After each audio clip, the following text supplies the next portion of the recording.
It's 1900 hours, 7 o'clock in the evening, Gardner, Kansas. Will you please, Gardner City Council order, please rise with me for the Pledge of Allegiance. Pledge allegiance to the flag of the United States of America and to the republic for which it stands, one nation, under God, indivisible, with liberty and justice for all.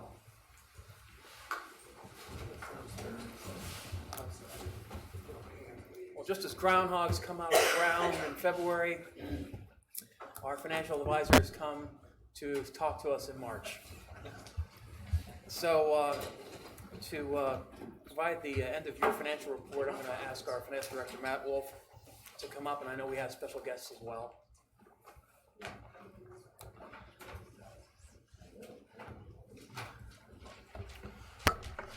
Good evening, Mayor, Council.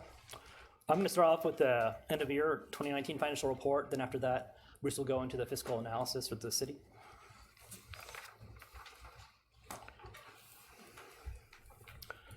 As you all know, we use priority-based budgeting in the city. We have for a while now. We just completed our first biennial budget cycle, or we're in the middle of it in 2020. We're starting our new two-year one for 21 and 22. And as part of that kind of monitoring results and adjusting as necessary, we go over year-end results right before we do the budget. In general fund, revenues turned to be favorable to estimate by 3.5%, or $455,000. Expenditures were unfavorable to estimate by 1.3%, or $176,000. Overall, the fund balance increased from an estimated 26% to 28%. And every 1% is about $137,000.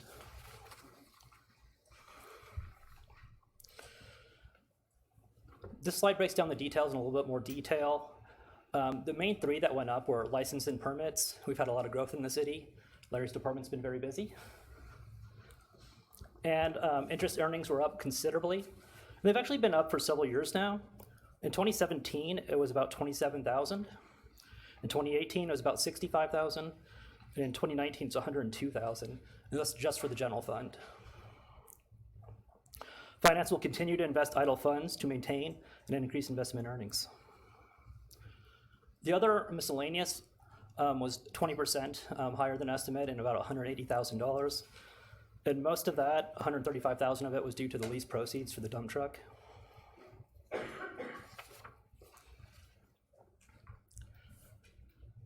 General fund expenditures were unfavorable to estimate by 1.3%, or $176,000. Once again, that public works dump truck that we purchased last year was $133,000 of it.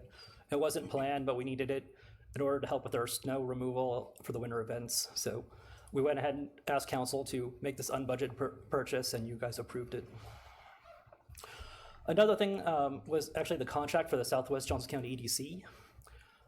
We didn't have enough transient guest tax last year in the Echo Dev Fund to pay their contract, so we had to move those expenditures to general fund.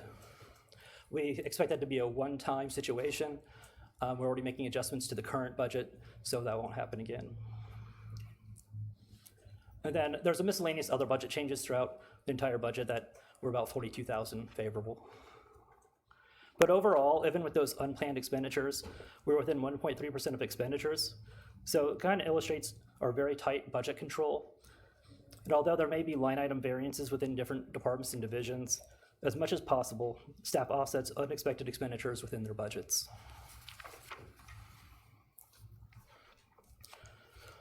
The electric fund had unfavorable revenue by 4.9%, or $865,000, and expenses favorable by 9.4%, or about $1.6 million. Fund balance increased from an estimated 68% to 80%. Then we also have an additional $3.1 million in electric capital reserve fund. The revenue difference was mostly in retail sales, but there was also a small offset where we had higher than anticipated revenues from Dogwood. Expenses were favorable to variance, or was a favorable variance. It was mostly due to capital projects. We had about $3 million in smart meters that was delayed. And there's also an offset by negative variance in wholesale electric purchases, about $1.3 million. And also we had an unexpected transfer to the airport fund for that $585,000 loan. Overall, between the two funds, it's about 15.4, 15.5 million in fund balance.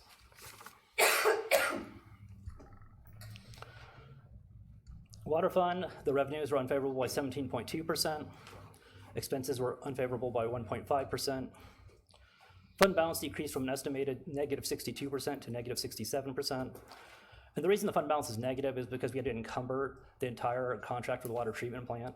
If you take that out of account, it would have a fund balance of 4.6 million or 81%.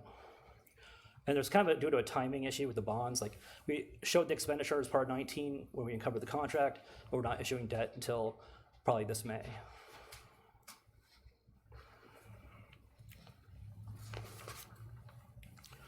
In the wastewater fund, revenue was unfavorable by 26%, and expenses were favorable by 36.7%.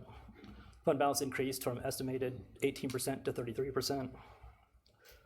The revenue variance is nearly entirely due to a variance in the amount of bond proceeds that were issued, 5.2 million versus 2 million, and then retail sales were down about 190,000. Much of the expense savings is due to delayed capital projects. And overall, the fund balance went up 2.9 million, and the end of year fund balance is 1.9 million. It was previously negative, about 1 million.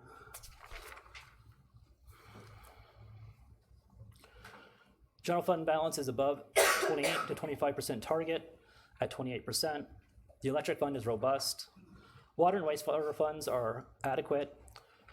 And if you remember, I said if you take the water treatment plant out of account, it's about an 81% fund balance for water. I listed that as adequate because we also have over $50 million in water projects coming up over the next 10 years or so. And if you remember the rate study, that gets spent down over time. Overall, the fiscal condition is sound. Thank you, Matt. Any questions from the council on the presentation? Mayor, I have one question. Sure. And Matthew, thank you for putting this slideshow together. And the dump truck was necessary, so don't misunderstand the intent of my question, but are we using some sort of CMMS system or some sort of system that tells us that the machinery that keeps our town running needs to be replaced based on mileage or usage or something like that, so that we don't have $133,000, necessary purchase? We do have a CMMS for utilities, but if you're talking about like public works vehicles or other general fund vehicles, we have a VERP rating system, and we go through that process every budget cycle. And the real problem isn't that we were caught off guard by something coming out of our fleet. We have a lot of vehicles that need to be replaced, but generally general fund is the tightest fund where we didn't have funds available to replace them earlier. Okay. And that's also one of the reasons we had to issue these get these proceeds to pay for it, rather than just using general fund balance. Okay. Thank you. Yeah, that's a good point, Matt. We have a lot of needs. We have a lot of significant needs on the capital side as well as personnel side. And one of those things that we have to do as good stewards of our city's resources is we've got to make some tough decisions. And one of them was that we were deferring public works vehicle purchases, and at some point they break. And that's pretty much what happened here is we had to replace it because it wasn't running anymore. And one thing we're going to do for this budget cycle is we are looking at the current VERP scores and seeing what kind of financing methods we might be able to do to make some headway on some of those vehicles we know need replaced. Yeah, I think that's a good idea. I mean, I deal with machinery at work, and obviously I deal with it at home. And if I use a hot water heater as an example, it usually has a 15 to 20 year life cycle. So I know in that 15th year I should either purchase one or start saving if I haven't.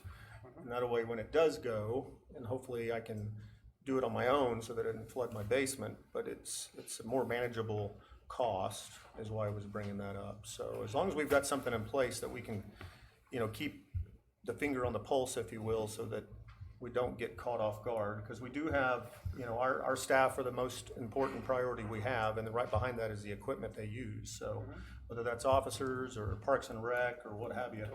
So that's all. Thank you. Mark, were you? I had a question, but maybe Bruce is better to answer it because I believe I asked it of Bruce last time, but I'll ask you, Matt. The general fund is at the 28%. Wasn't there an advantage to being at 30%? That's what we were shooting for. We generally have a range of 20 to 25%. That's kind of based on GFOA's kind of recommended fund balance. At one point, we were looking at, I think 2020 originally was projected to be at 23%. That's when we first did the original two-year budget. Estimate we raised that to 26%, then it came in a little bit higher, 28%. But after talking to a couple rating agencies, it sounds like we would want to keep it probably around 25% at the lowest. Okay. Part is because of our debt to revenues ratio. Yeah, we don't want to have any extra that's just sitting there, but at the same time, you want it high enough that we have good ratings. So that's what I was looking at. Anything else? Okay, thank you very much, Matt. Appreciate it. Next up is our financial advisor, Bruce Kimmel from Ellers, to go over our wonderful state of our funding capacity. Absolutely. Thank you, Mr. Mayor. And Sharon, do I just click forward? Great.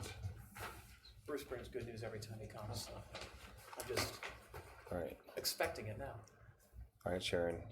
Technical difficulty. There we go. Thank you. Thank you, Mr. Mayor and council members. Bruce Kimmel with Ellers. It's good to be back with you on this version of Groundhog Day. What I wanted to do tonight is just update the conversation that we've had a few times over the last 5 years or so on what we call fiscal capacity. As Matt alluded to, the city is going to have quite a few capital projects across your utility funds as well as other funds over the next couple of years, starting with a fairly sizable bond issuance this spring. We'll talk a little bit more about that later on. And before we got too far down the road on that future bond issuance, we thought, okay, hey, it's a good time to step back, take a look at your overall existing debt profile, take a look at the major funds that debt gets paid from, see what questions you have, and really just rekindle this conversation. So I'm really looking for your feedback, what you'd like to see more information on, what questions you have. And so as we go forward with this, not only this bond issue this spring, but with future conversations, we're providing you with the information you need to make the best decisions possible. So what I'd like to do tonight is go over a few things. First of all, I think you all have some handouts as well. Go over a profile of your existing city debt service, which matures over the next 18 years, and then look in more detail at your bond and interest fund. And that is the debt service that is essentially paid, at least in significant part, with property taxes. So something that's obviously of great fiscal and political importance. And then also at the wastewater utility fund and the water utility fund.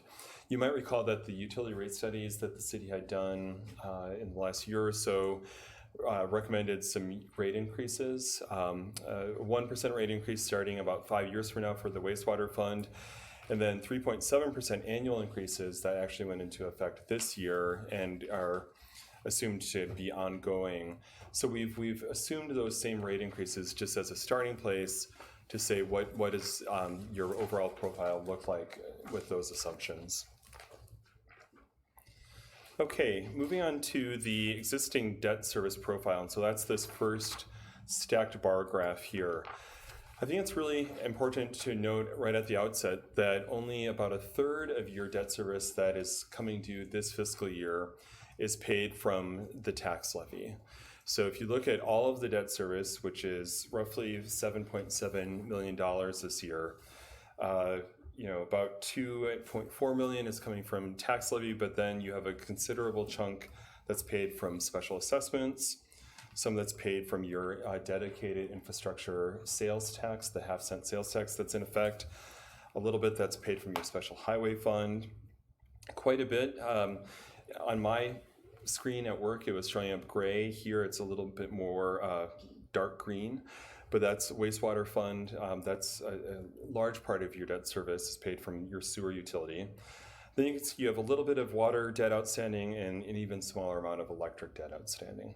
So I think sometimes it's easy to think, since most of this debt is general obligation debt, it's easy to think that just because it's backed with your property tax abilities, that it must be paid from property taxes. And here in Gardner, you actually have a very diverse set of revenues that are paying your debt service back across the city.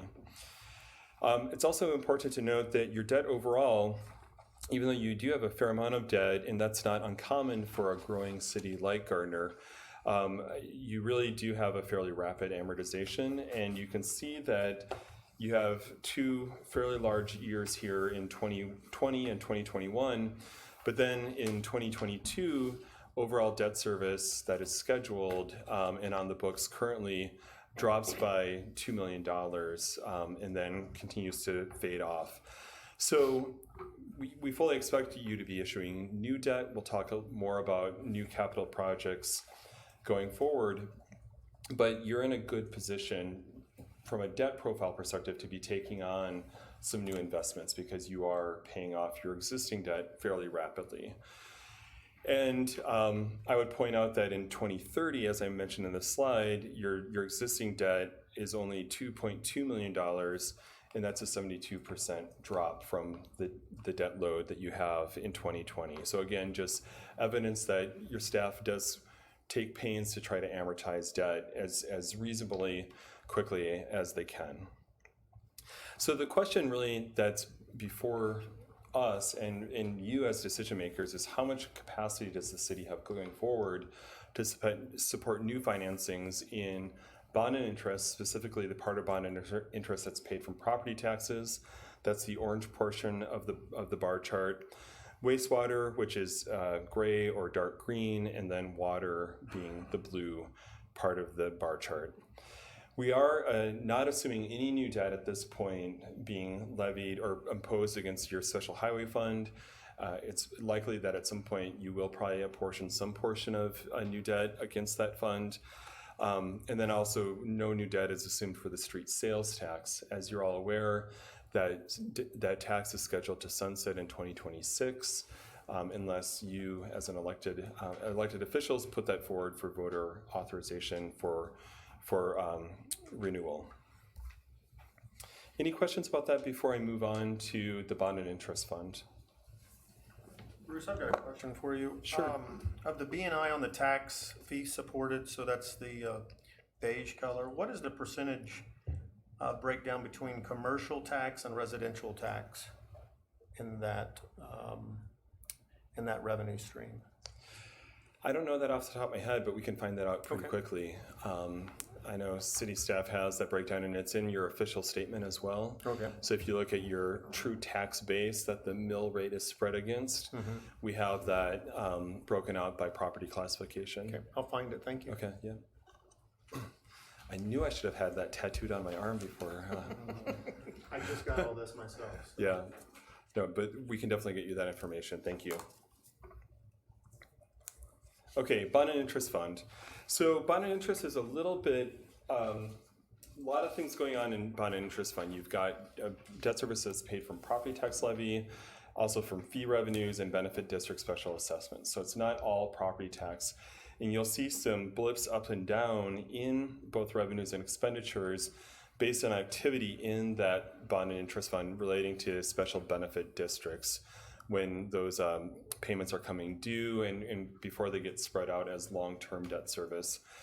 But we really wanted to focus again on the portion of bond and interest that's being paid from property taxes primarily, and to see if we could give you a benchmark number, a ballpark, if you will, of what you could reasonably support in terms of new debt paid from property taxes.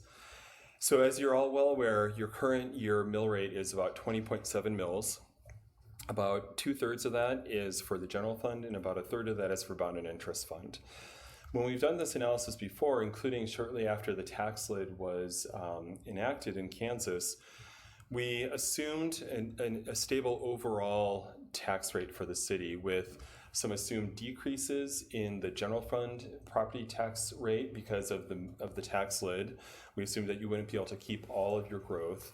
And then some offsetting increases in the bond and interest fund mill rate, right? So if we were doing this like we had previous years, you might see your 14 mil rate for the general fund declining maybe to 11 or 10 mils over the course of the planning horizon, and for the bond and interest rate to be going up from 6 to about 10 mils, if that makes sense, and still staying overall at the same 20 mills. That said, you know, there are ways of working with the tax lid. You do get to keep the growth that's due to new development, expenditures for public safety and some other limited purposes are exempt from the tax lid. And of course, debt service is exempt from the tax lid, and that's why we were able to assume an increase in the bond and interest fund, a portion of that rate. Just to be a little bit more conservative, perhaps, for this year's analysis, though, we kept the bond and interest levy flat at 6.6 mils. So, excuse me, we didn't actually show an increase in that mill rate. And so again, that might be underestimating a little bit of your capacity in this fund, but we thought better to start with that somewhat more conservative assumption. And what you can see, and I'll be happy to just take any questions on this, but when you map out the revenues over the next 10 years, the expenditures, including existing debt service that's paid from the BNI fund, and then look at net revenues that are available, what we came up with was the ability to fund about $10 million in brand new debt that would be funded just from the existing BNI mill rate of 6.6 mils. So of course, if you have an increase in that mill rate, if you desire to increase that, you would be able to afford more in new financing. But right now, over the next 10 years or so, I think it's pretty safe to say that you have about $10 million of capacity, all things being equal. Any questions about the bond and interest fund? Okay. So, you know, one note I would make here is if you do decide against asking the voters to renew the street sales tax, you might see the need to fund more street projects from the bond and interest fund going forward, right? And so that could use some of the capacity in this fund. Conversely, if you decide and if the voters agree with you to seek renewal, then more of this capacity, such as we have estimated it, could be used for other city projects. So that's a little bit of the push and pull that this council will have to consider, you know, at some point in the future. Bruce, I have a question before you go to the next slide, and we spoke about it briefly before the meeting, but on the bond and interest sheet, under revenue, total other revenue, you've got 9.3 million, and then it looks like you've got an offset on the expense side of about 8.6. Yep. What does that stand for? Yeah, thank you for raising that, Councilmember. The city last year issued a number of temporary notes for benefit district projects. So they were issued in 2019, they come due in 2021.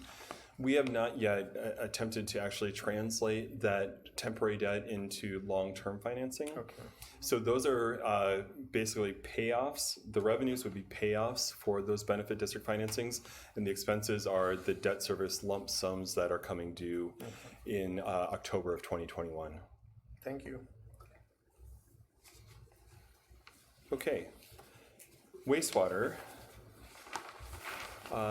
As Matt mentioned in his overview, both the wastewater fund and this water fund are looking at some fairly major capital investments in the next couple of years. As we noted in looking at the debt profile, your existing debt service drops off pretty rapidly in the wastewater fund. But then you are looking at roughly $31 million of new projects in the next 6 or 7 years.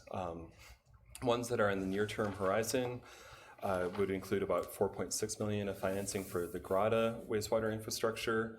We're looking at financing that this fall, and potentially a $15 million wastewater treatment plant in 2021. And that's, I believe, a relatively new aspect of the city's CIP. But we wanted to include it to, again, test this capacity and see how the wastewater fund would do. As I noted earlier, the utility rate study that you had done recommended 1% rate increases starting in 2025. And what we show here, excuse me, this is just a common cold. I'll just want to make sure you know that, is that you really do have the ability to take on this roughly $31 million of projects with no strain on the wastewater fund.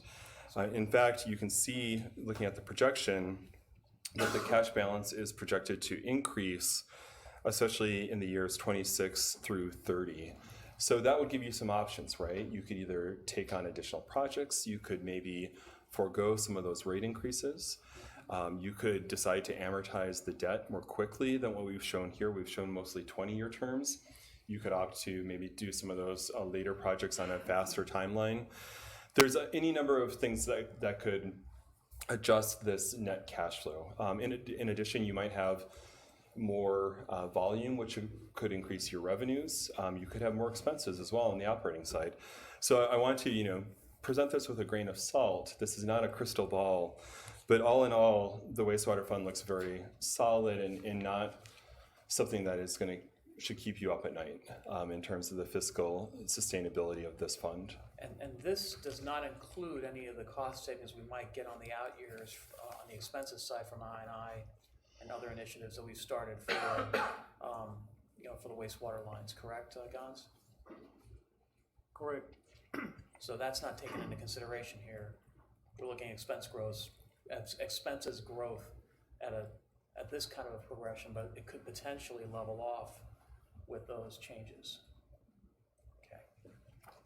And I believe we did, one thing I should note in case you recall this from previous CIPs, you had a number of other wastewater treatment plant items in your CIP, and I believe, if this is correct, that with this new wastewater treatment plant, that allowed us to remove some of the smaller other projects. And Mr. Wolf gave me direction to basically be able to strike out some of those other projects due to the additional capacity of having this new plant. Yeah, like upsizing of the lines out to Kill Creek and That's right. Yeah. Yes.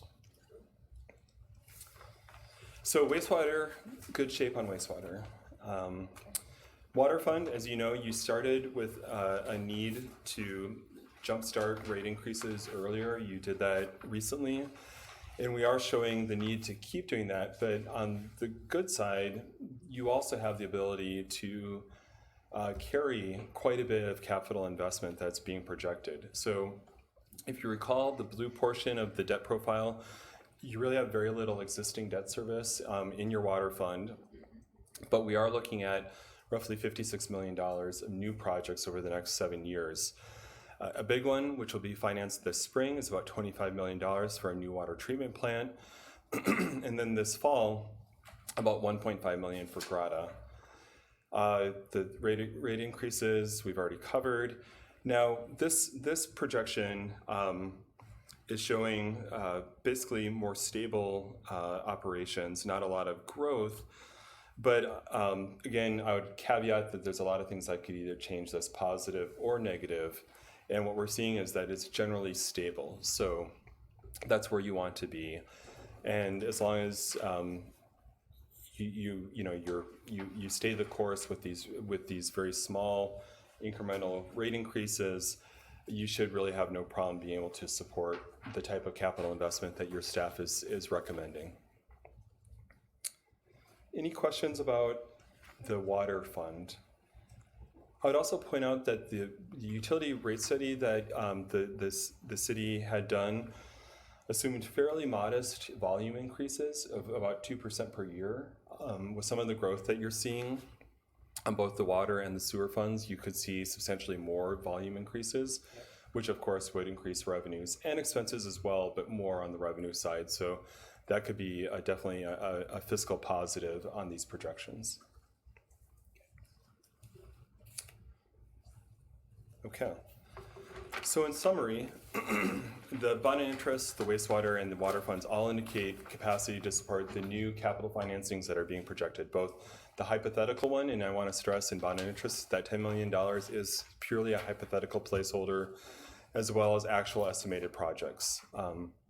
You really have a lot going on, as you know, with development, and so that has the opportunity to both increase your capacity to support projects with increased tax base and more utility use. But of course, development can use your capacity as well, both with incentives that you might provide, as well as putting in infrastructure to attract development.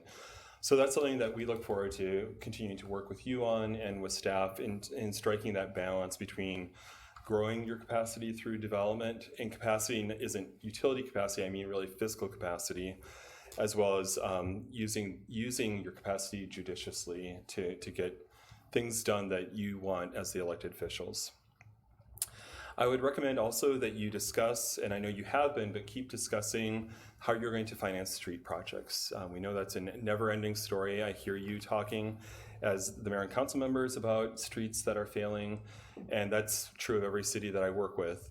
But that will be something that you need to keep your eye on in terms of what is the appropriate property tax burden for that versus what other revenue sources do you have available to you to fund street projects.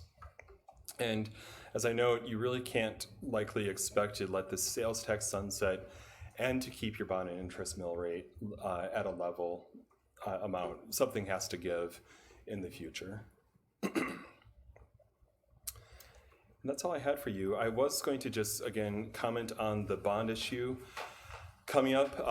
In addition to the water treatment plant, we'll be coming to you with a bond recommendation relating to street meters, or excuse me, smart meters. Street meters would be interesting. Yeah, don't write that down, journalists in the room. I'm not proposing any kind of a street utility. But as you know, smart meters are being proposed, and a portion of that will be paid from the electric fund, part from the water fund as well. But we'll be coming back to you in April with a detailed set of recommendations for that bond issue. Anybody else have questions? All right, I have one quick question, had to do with the interest market right now, the rate market for municipal debt. Is something going on with the market? Yeah, it keeps the rates keep going down. Yeah. So my question is this: we know that we have projects that are coming. Does it make sense to look at potential refinancings of our existing debt to try to lock in those lower rates, or have we pretty much done a decent job of already doing that, and it's not really going to buy us anything capacity? Yes and no. You have refunded most of what you're able to. The tax reform bill that was passed back, 3 years ago now? That's hard to believe. 2 years ago. Did away with the ability to do what's called advance refundings on a tax-exempt basis. And so now we're only able to refund tax-exempt debt on what's a current basis, which means close to the call date. Yeah. Long story short, the city doesn't have a lot of opportunities currently. Mr. Mayor, you do have an opportunity with the city's 2010A bonds. I've been talking with Mr. Wolf about refinancing those bonds this fall. And so you would likely see that refinancing folded in with your new money issuance that you'd be doing this fall anyway. Okay. We will be talking with Mr. Wolf as well as Mr. Ellsworth about possible there's other ways you can essentially work. There's whenever an obstacle is put in your path, like no more tax-exempt advance refundings, the market comes up with new ways of getting around that, right? And so there's new mousetraps that have been invented, and some of those might prove worthwhile for the city because rates have dropped so much. Yeah. And we are in the process of doing some new analysis to see if any of those new mechanisms could be worth the city's while in terms of locking in better interest rates. But we would only do that if it really showed massive opportunity for the city to save money. I know we have very limited capacity. We've kind of, from the standpoint of, I think that we were talking about $5 million this year, correct, for our general fund bonding capacity. Well, we really just split that up into two pieces for the sake of showing how you could allocate that. I'm glad you raised that, Mr. Mayor, because what we showed for the bond and interest fund, $5 million this year, $5 million next year, Yes.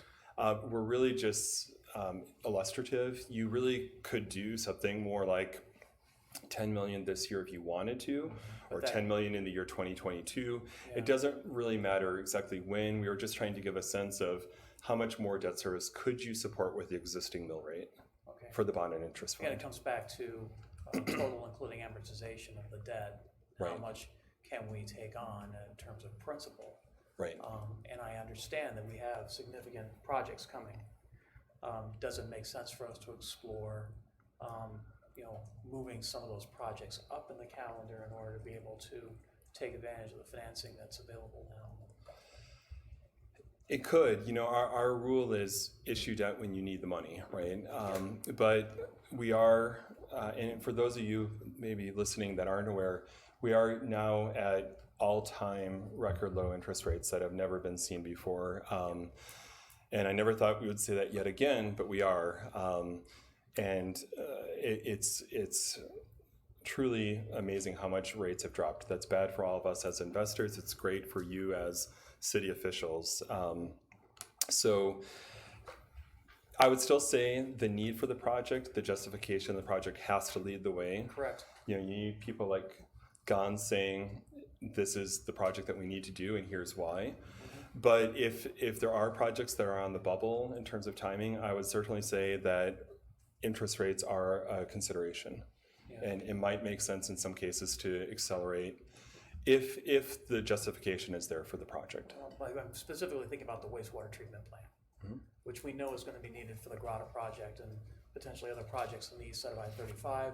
Something we have scheduled for 2021, 2022 might be something we might want to move up in the calendar if that allows us to do so. Mr. Mayor and council members, there was one last piece of information I wanted to share. Is there 4 copies of that? 3.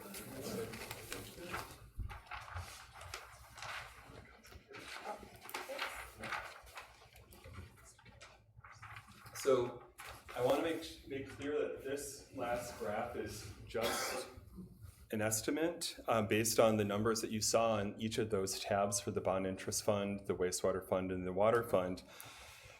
But I wanted to just give you a sense of how your debt profile, how we would be filling in potentially some of that pay down that you saw on that first bar chart with new debt service that's paid from the bond and interest that serve that light peach color or light orange. Then you can see the light gray, that would be new wastewater debt, and then the new water debt. And so it's really striking that, wow, that water debt there's a lot more there, right? But as we saw in the cash flow, your water fund can handle that because you are judiciously adjusting water rates along the way. And so, a picture is sometimes worth 1,000 words, but you have to put it in the context of the actual numbers. And so I think, although this really shows a very robust debt service profile going forward, if you actually do all these projects as we've projected them, at the end of the day, your cash flows and your fund balances are in strong shape. So we look forward to future conversations with you on all of these points. Thank you very much, Bruce. Appreciate the analysis and the illustrative graphs that you've provided to us. Thank you. Any other questions for Bruce? Thank you, Bruce. Thank you. Thank you very much.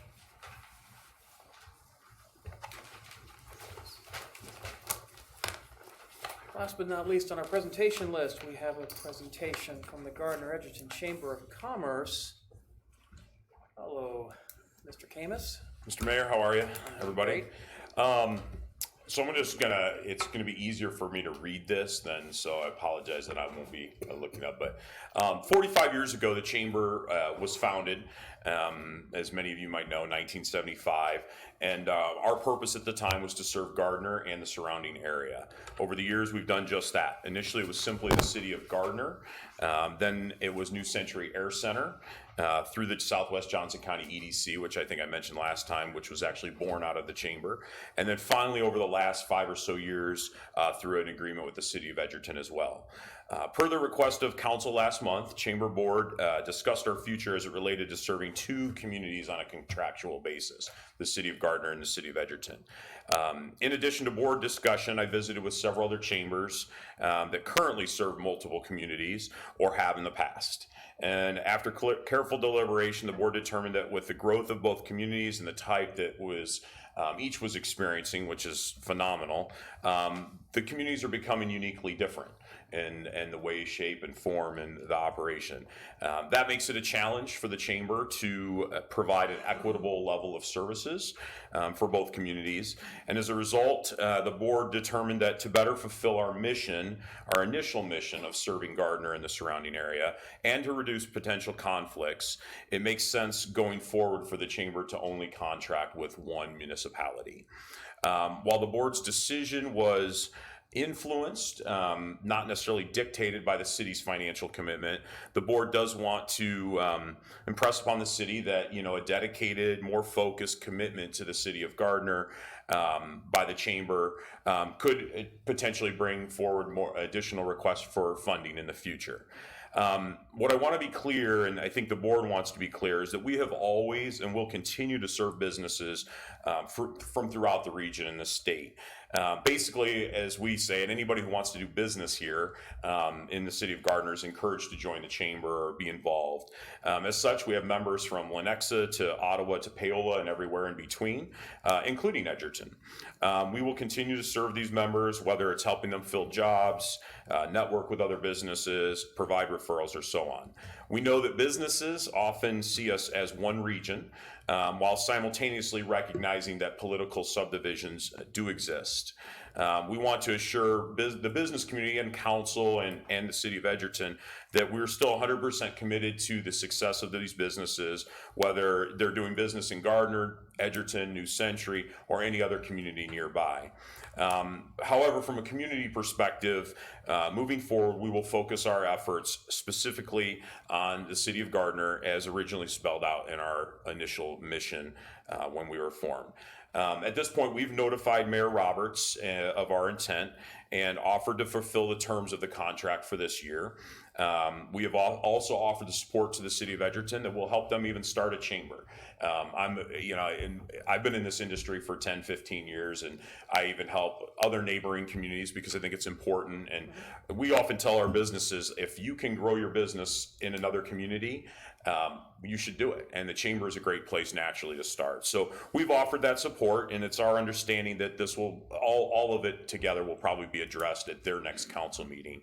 It's not a decision for the mayor to make on his own, I assume.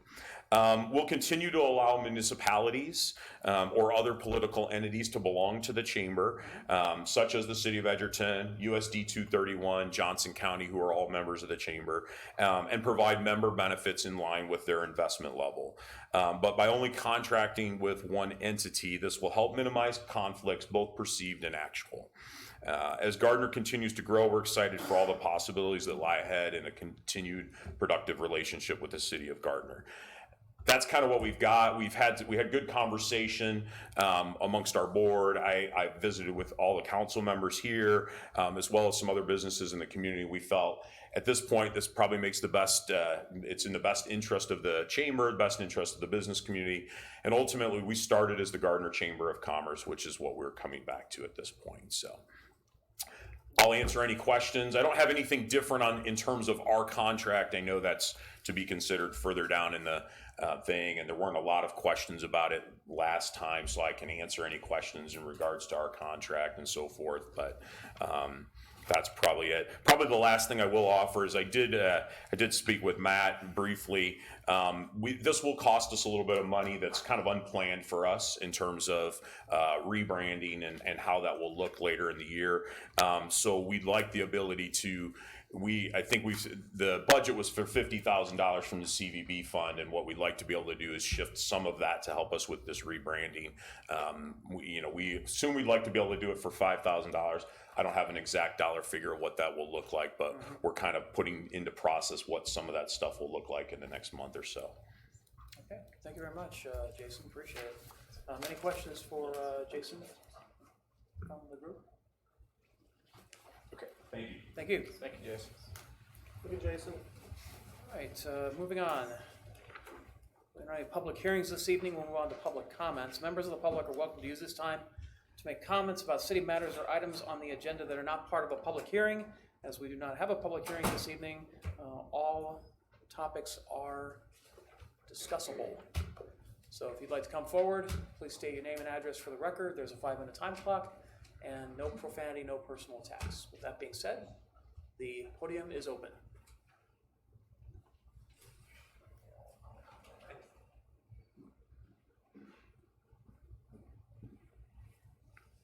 Hi, Mr. Mayor and council members. Sorry, this is my first time. Oh, please speak in the microphone if you could. My name is Maria Jang. I live at 721 East 167th Terrace. I am here to talk about the utility rates in regards to the electric with the rate adjustment. I live at a all-electric home.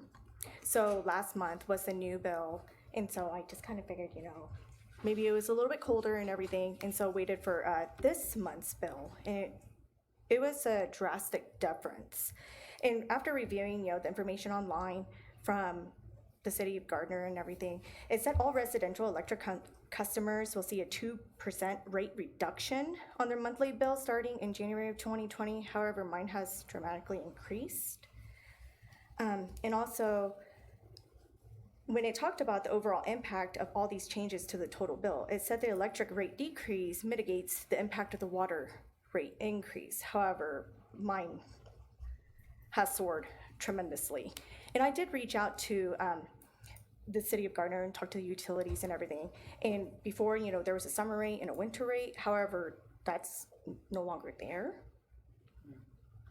And so the price per kilowatt has, it's a flat rate overall from what I've seen.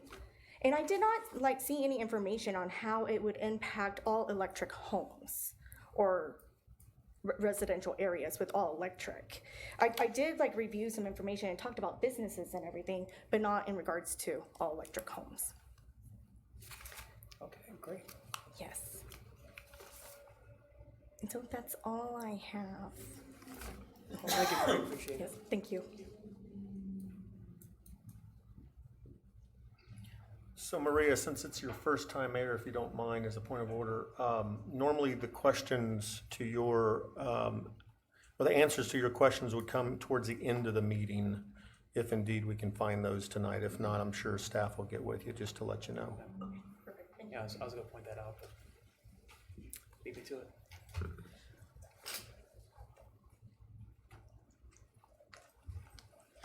Dennis Watson, 670 South Mulberry. Just like to make a brief comment about the new covering on the street on Pawnee and Mulberry, the new granite, gravel, and the sealer. We're very happy with what we see and what we drive on. And one of the features that was excellent about the application was they did it very quickly, and we were able, there was no inconvenience of being cut off at any time. So I just want to say kudos to the city for what they're doing with our street anyway. Thank you. Thank you, Dennis, and we love hearing gratitude. Don't get that very often. Thank you very much. Our public works staff works very hard to try to make things better. Anyone else? Okay, with no one else coming forward, we'll move on to the consent agenda. Is there any member of the council wishes to move an item from the consent agenda?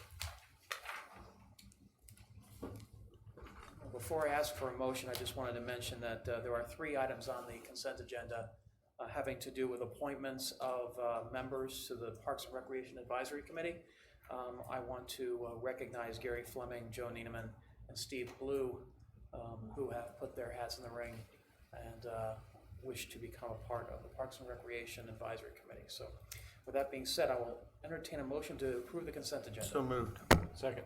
Motion Gregorczyk, second Winters, that we approve the consent agenda. All those in favor indicate by saying aye. Aye. Opposed? Any abstentions? The consent agenda passes. Next item up is the committee recommendations. We don't have anything for planning and zoning consent. Committee recommendation number 1.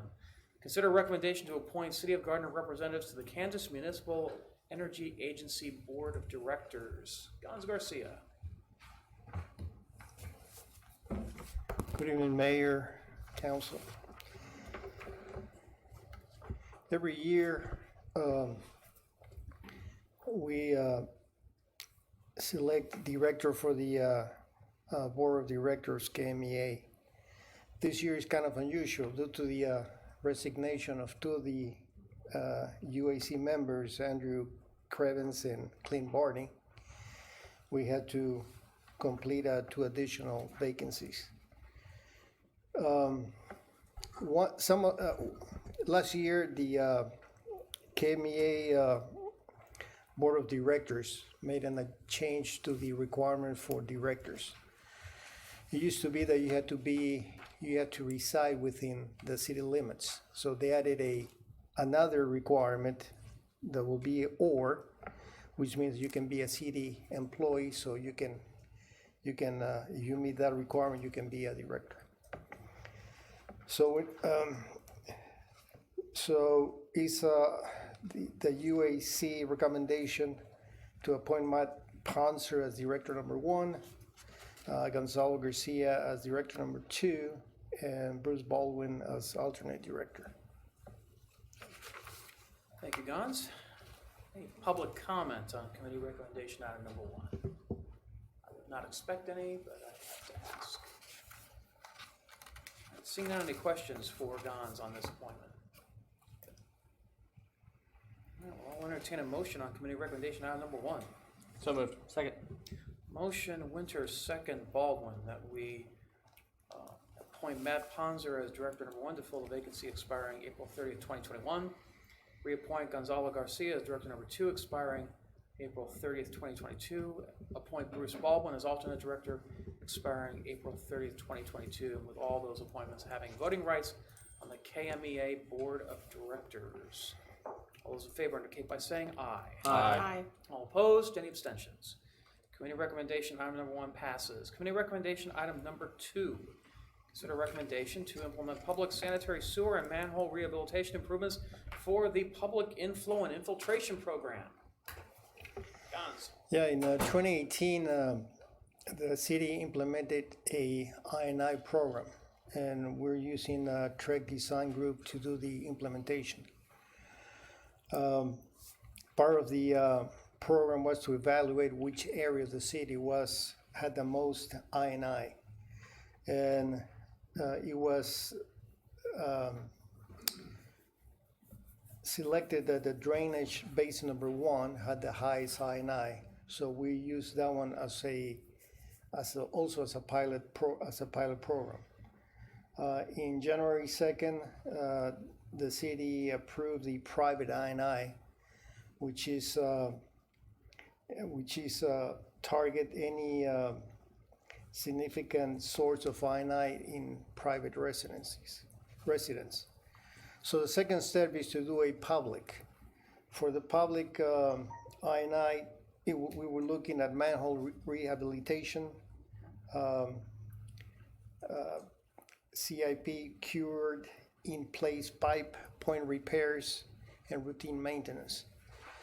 Trek did a evaluation and prioritized the public I&I in priority 1 and 2. For the sanitary sewer main lines, the priority 1 is estimated at $238,371. Priority 2 is $190,130. And for the manhole rehab, priority 1 has an estimated cost of $70,656, and priority 2, $22,094. Some of the priority 1 manhole rehabs are being done by our city staff, so that will give us some savings. So it's a recommendation to get started with the public sanitary sewer and manhole rehabilitation improvement, part of the I&I program. Okay, great. Thanks, Gons.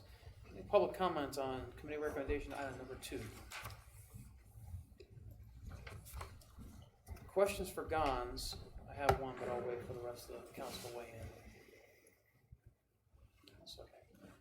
My question is, from the standpoint of the actual expenditures, these are already budgeted within 2020, correct?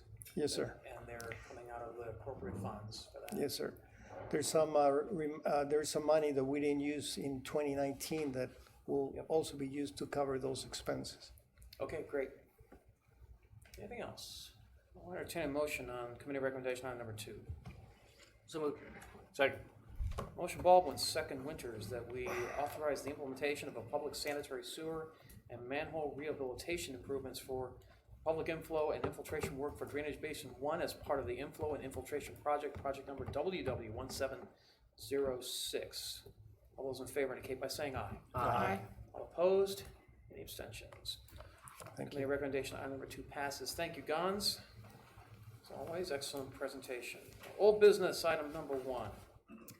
Consider authorizing an agreement with the Gardner Edgerton Chamber of Commerce. Matt Wolf, I think this is gonna be just a rehash of what we did a couple of meetings back.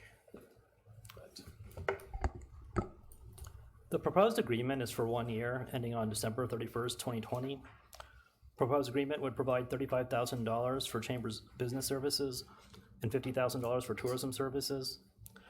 When you compare that to the original budget was based on $35,000 for business services and $115,000 for CVB, with $15,000 of that for recreation event programming or promotion, which we pulled out of the agreement because both parties agreed that City's Parks and Rec Department and Communications Manager could better allocate those funds.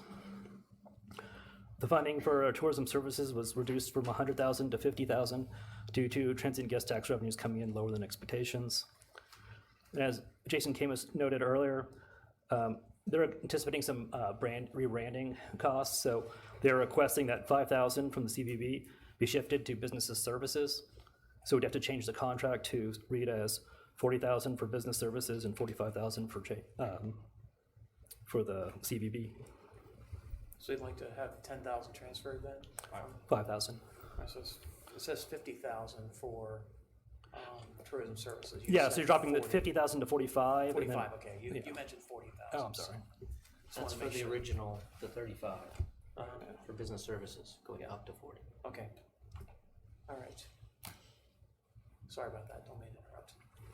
Is there anything else? Nope, that's it. So that's for you to consider on what you want to do for this contract for 2020. Okay, great, thank you very much, Matt. Any public comment on old business item number 1? Seeing none, any questions for Matt or Jason? I think that you had some questions, Councilman Gorsick. Yeah, I do.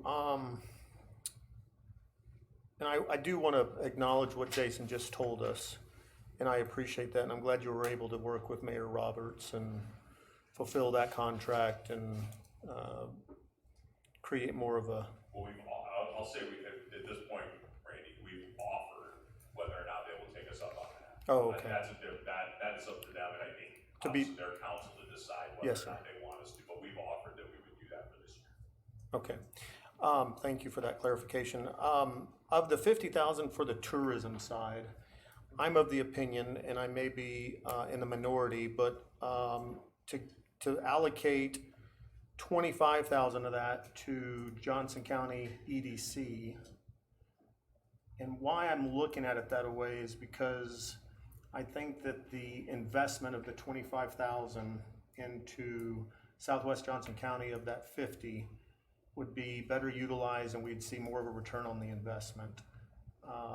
But that would also allow for the chamber to pay for the analysis.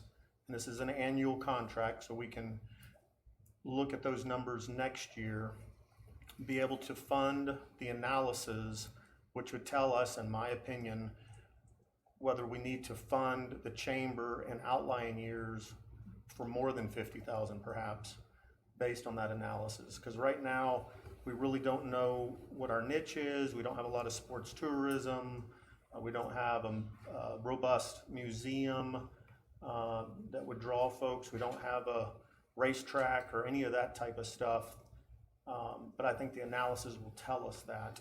And again, I may be in the minority, but I wanted to put that on the floor for the rest of the chamber, the council to consider. So let me get this straight, Randy. I just wanted to be clear with this. So you want to lower the contractual outlay to the Gardner Edgerton Chamber of Commerce from 85,000 to 60,000, correct? Yes. And then that 25,000 that we're discussing goes into the EDC to manage the study? 25,000 of the 50,000 for the tourism line item would be for the study. 25,000 would be allocated to the Southwest Johnson County EDC. And again, consider that this is all transient guest tax. Okay, well, now it's 45,000, so it'll be 20,000 for the study, because we're moving 5,000 over to the operations budget for the chamber. Mark? Yes, So, as council is all aware of my email, with the conversations we've had on it up here from Southwest Johnson County EDC and the chamber, and then having the conversations with Jason, that led me to my proposal of a standing work session in February or March going forward, where we discuss all EDC projects. Because we have the EDC committee, we have Southwest Johnson County EDC, we have the chamber, there's bridging the gap meetings, there's lots of different moving pieces. So going forward, I see that work session as being more transparent and also letting us get all on the same page at the same time. With that being said, I would actually like to see us table this or revisit it, take it off the agenda for now. As far as the CVB portion is concerned, I'm fine with making the 35,000, the 40,000 for the chamber and keep their operating expenses going. But I'd like to look at all of that on at one time, as far as, does it make sense to, bring it in-house even and have another possibly part-timer or full-time employee that's doing it from the city staff perspective, which could also help Danica with marketing. And Jason with developing the actual programs that will bring the tourism in. Maybe we need to do infrastructure improvements to the ball fields, for instance, or whatever. The biggest issue you have with that, Mark, is that there is a specific set by statute of expenses that you can use those transient guest tax monies for. I'm aware. I mean, we can't use it to hire staff within our organization. I understand that, but we can use it for what the staff uses. So if the staff is going to direct certain programs, we could look at in our overall budget another employee that will be managing the funds that would be doing infrastructure improvements or marketing that is covered by the statute. So I would like to table this or pull it off for now. Other than the 40,000, I would like to go ahead and approve that so that Jason can have. We can't just table the contract though, because we table the contract, we table everything, which includes the 40,000. Jason, can we split this? Can we strike out the CVB portion for you? Well, that's a loaded question. I mean, I think there's value in it. I'll stand up so you can see. Mark and I did have that conversation a little bit. And to Randy's point, obviously we feel there's huge value in the EDC and what Greg provides with the EDC. I do believe that there's going to be huge value in the CVB, and that's hard to see from the get-go because we don't have one. But having been a CVB director, understanding what that's for, having had a conversation actually with the hotel just a couple weeks ago, and I think maybe Mayor, and I don't know if anybody else did as well, about trying to ramp up and helping them with filling the convention space, for instance. That's a big thing for them. I mean, the hotel room's doing pretty well, but we can drive some more usage in that hotel space. We'll be able to drive some more. And as you saw, I think all of you were there last week with there's another good example right over here with the ribbon cutting at the locale. It was great because we were able to do things like we connected them with Casey Wine Company, with the Warren Place, all that same day, because of course they all came to scout each other out, and we were able to connect them all, and they all had some really good conversation of, hey, we're in this together, and to Randy's point about what's our market, and that part of the study aspect, that's what it's going to be for, is trying to determine what is our market. I mean, Jason and I have talked in the past. We know we have sports. There's some capacity there probably for some sports tournaments. I visited with New Century, but as a good example, weddings. We have 5 amazing wedding venues just within, either in Gardner or right around the edge, which are all going to take services here, caterers. They're going to either going to get gas, all that stuff. So I think there is a lot of value on the CVB side. So I would never say not to fund that. To Mark's point, also, I do agree, and we actually kind of came up with that as when we were talking about it, like it would be, I think, good moving forward for us to have that work study session with the EDC, with the chamber, with all of council, just to sit down and hash out what are some, with Larry, what are some of the different things we're working at from a city perspective and for the business community as a whole. We could even go to the point, I'm sure Greg can do the same, bringing in some of our business partners, some of the people who invest in our organizations, so that way you can hear from, because I'm sure you don't get to hear from them very often outside in a public forum like this, and I think that would be a good opportunity. So in terms of splitting the contract, I don't know how that works. It sounds like it's more of a legality issue and so forth. That would be up to the city more than anything. And Yeah, Jason, if I may interject, the last sentence on the old business number 1, Ryan, says the city shall pay chamber sum of $35,000 for business services payable at the rate of $17,500 in February and $17,500 in August.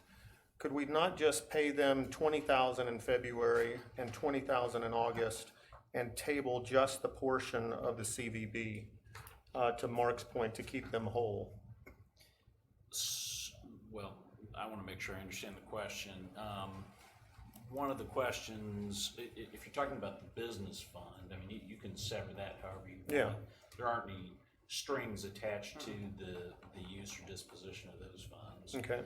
It's the CVB monies that have strings attached, and I've got the charter ordinance language pulled up if you want me to go over that.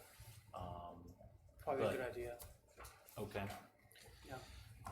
So we have chartered out of state statute relating to use or expenditure of transient guest tax monies, specifically exempted ourselves from KSA 12-1698E, which originally provided that transient guest tax funds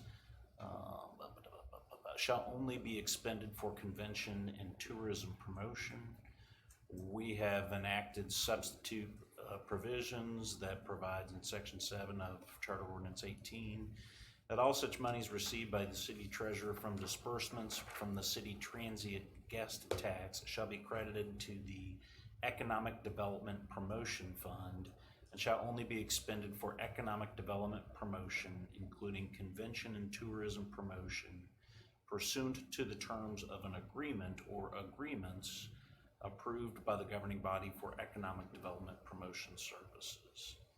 Then the next section actually goes through and provides substitute provisions relating to the recommending body, which I think you all are familiar with, that creates the Economic Development Council that makes recommendations relating to the expenditure of those funds. Okay. Mark, you wanted to add something? Not now that he's read it all. Okay. I was just gonna say, it wouldn't, if we were gonna discuss all this in a work session, then we could go over those fine point details. That's all I was gonna say. Oh, that's fine. That's fine. Going back to Mark's point about having and if I'm correct in what you were saying, Councilman Baldwin, a work session that brings everybody to the same table. The only caveat to that or addition I would only recommend is that we'd have some sort of county representative there, because we do cohabitate with some of the new development that's on the horizon with the county. Johnson County Parks and Rec. That's fine. My intention was that it would be transparent, it'd be recorded, we could get a lot of different people in here, right? If on a year like this year, Jason can come in, Greg can come in and do their presentations, but on the off year, they can give us their updates. And then business owners can come in. Everything is here instead of a couple people talking to the EDC, a couple people talking to Greg, a couple people talking to, some of them are the same people, some of them aren't. It would just be nice if it's all out at the same time, makes it clear for us making our budget decisions, shortly thereafter. No, I think it's a great opportunity for a clearinghouse that brings everybody together. I would just suggest that we'd have a county rep there. Okay, so there is a way that we can, because this agreement right here, the binding portion of this agreement is actually in the first 2 pages of the packet after the action item. So there's an agreement, it's a 2-page agreement talking about funding, and there's 2 portions to the funding. There's business services and tourism services. On the second page, there's some discussion about working collaboratively with projects of importance, and with almost all of these items here in the bullet point list have to do with business services that would be provided under the chamber, not CVB. So we could strike section 2 from the funding portion of the agreement, up the amounts to 40,000, 20,000, and 20,000 on the items in business services section 1, and pass this. All right, because the Schedule A really doesn't come into play because it's not an official part of the agreement. Am I- No, I'm I not think looking you at it want in to front keep of me. Schedule A. You Well, just no, want I'm saying we'll keep Schedule A. We're not going to change it. We're not going to need to change it. Well, you may want to strike item I from,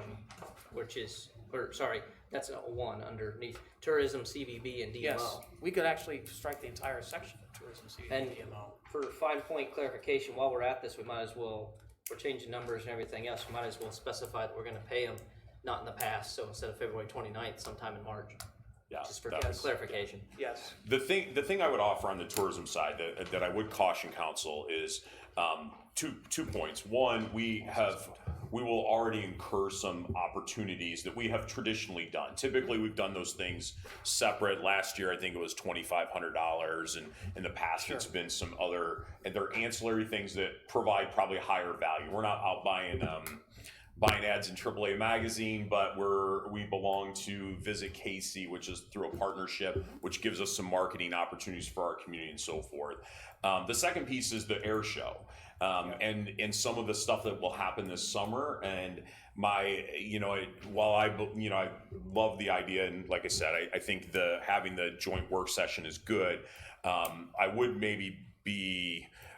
recommend that we put some money in there for the CVB side, because even as an example, Danique and we haven't talked in detail about it, but she asked, well, what are we looking at for air show stuff? So this week, I'm not sure who's been invited, and I'm sure Jim will be there. Wednesday morning will be big announcements and all of that kind of stuff. Well, there'll be some money that we'll want to invest in terms of marketing the air show, things like that. So my fear would be that we wipe it all away. I mean, we could start again from scratch, and I could come back with a revised, say, hey, this is the stuff I know we want to do this year, and be maybe more specific about it. Although some things like the air show, we don't have a lot of details on what our involvement will be. But even to the point of capturing data, like who's coming to that, that's a huge opportunity for us to understand, especially considering we might host the air show in another 2 years. And I'd hate for us to miss out on some of those opportunities to actually know who we should be marketing the air show to in our community and so forth. Well, I've got a question about that. Sure. And that is, instead of just having just a blanket amount that we give you, is there a possibility that we could actually write up a request for a special project and then fund the project? Is that You would write the request, or I would write the request? You would write the request. Oh, basically, you would like me to line out some of these things more specifically?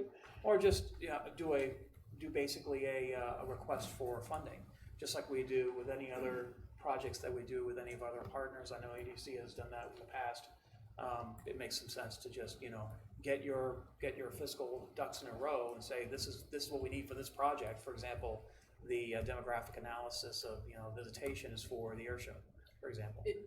If you did something like that, that'd be fine. If Jason, you brought that to said work session, because my intention here is not to kill the CVB this year. No, This I is understand. to I don't fund think it's the anybody's chamber intention. now, and then have this work session and hammer out some more details and see Yeah. exactly what kind of numbers we're looking at in different places. Yeah, And that would be a good opportunity to say, I really need X. yeah. Yeah. Well, That's we'll be kinda what going into, I know the budget process probably in April or May usually. So, I mean, I don't know if we're thinking, if we're thinking about work study session this year. I mean, not to put Greg on the spot, I think he's probably out of town this week, but I assume maybe a month from now we'd be looking at like early April or early to mid-April probably.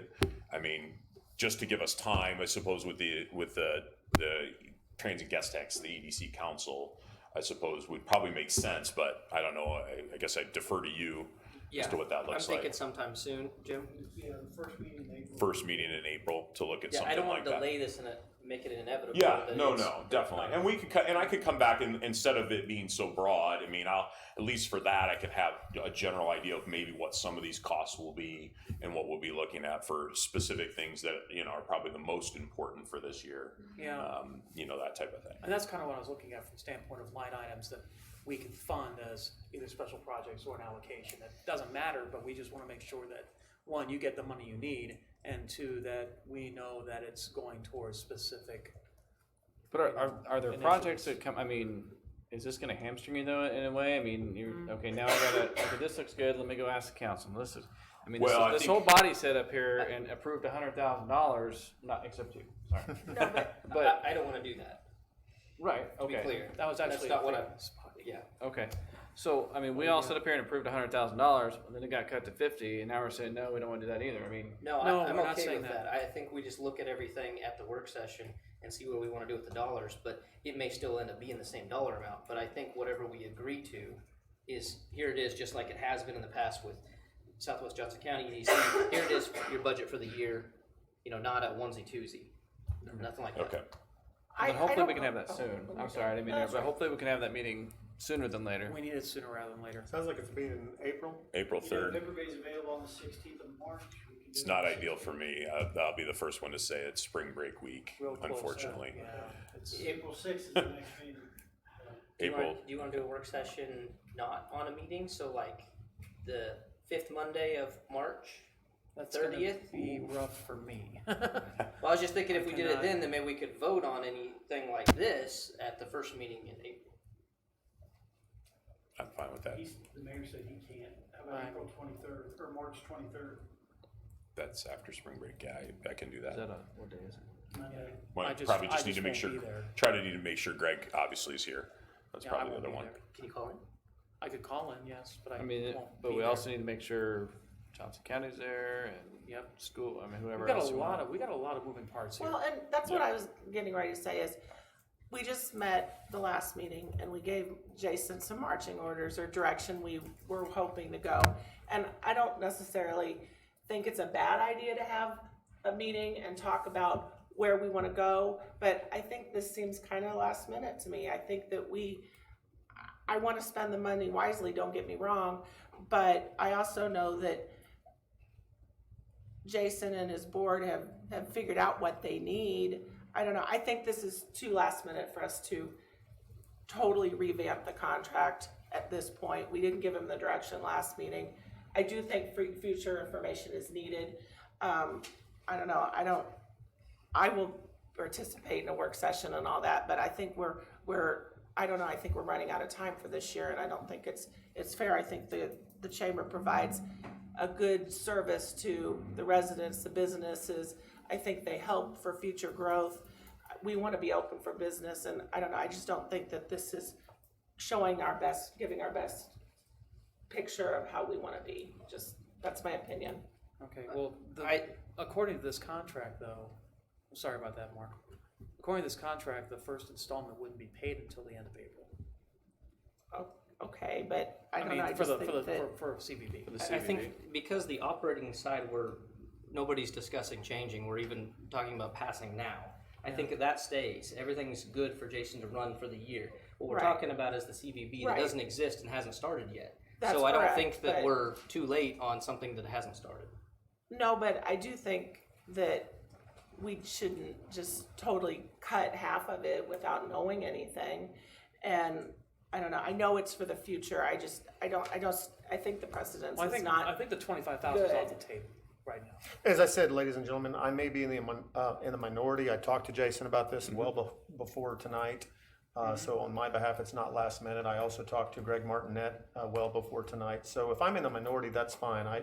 I don't need to win everything here, but it was just a thought that I do want to finance, the city wants to finance the analysis, because I think there's a lot of data that can be gleaned from that for that investment piece of it.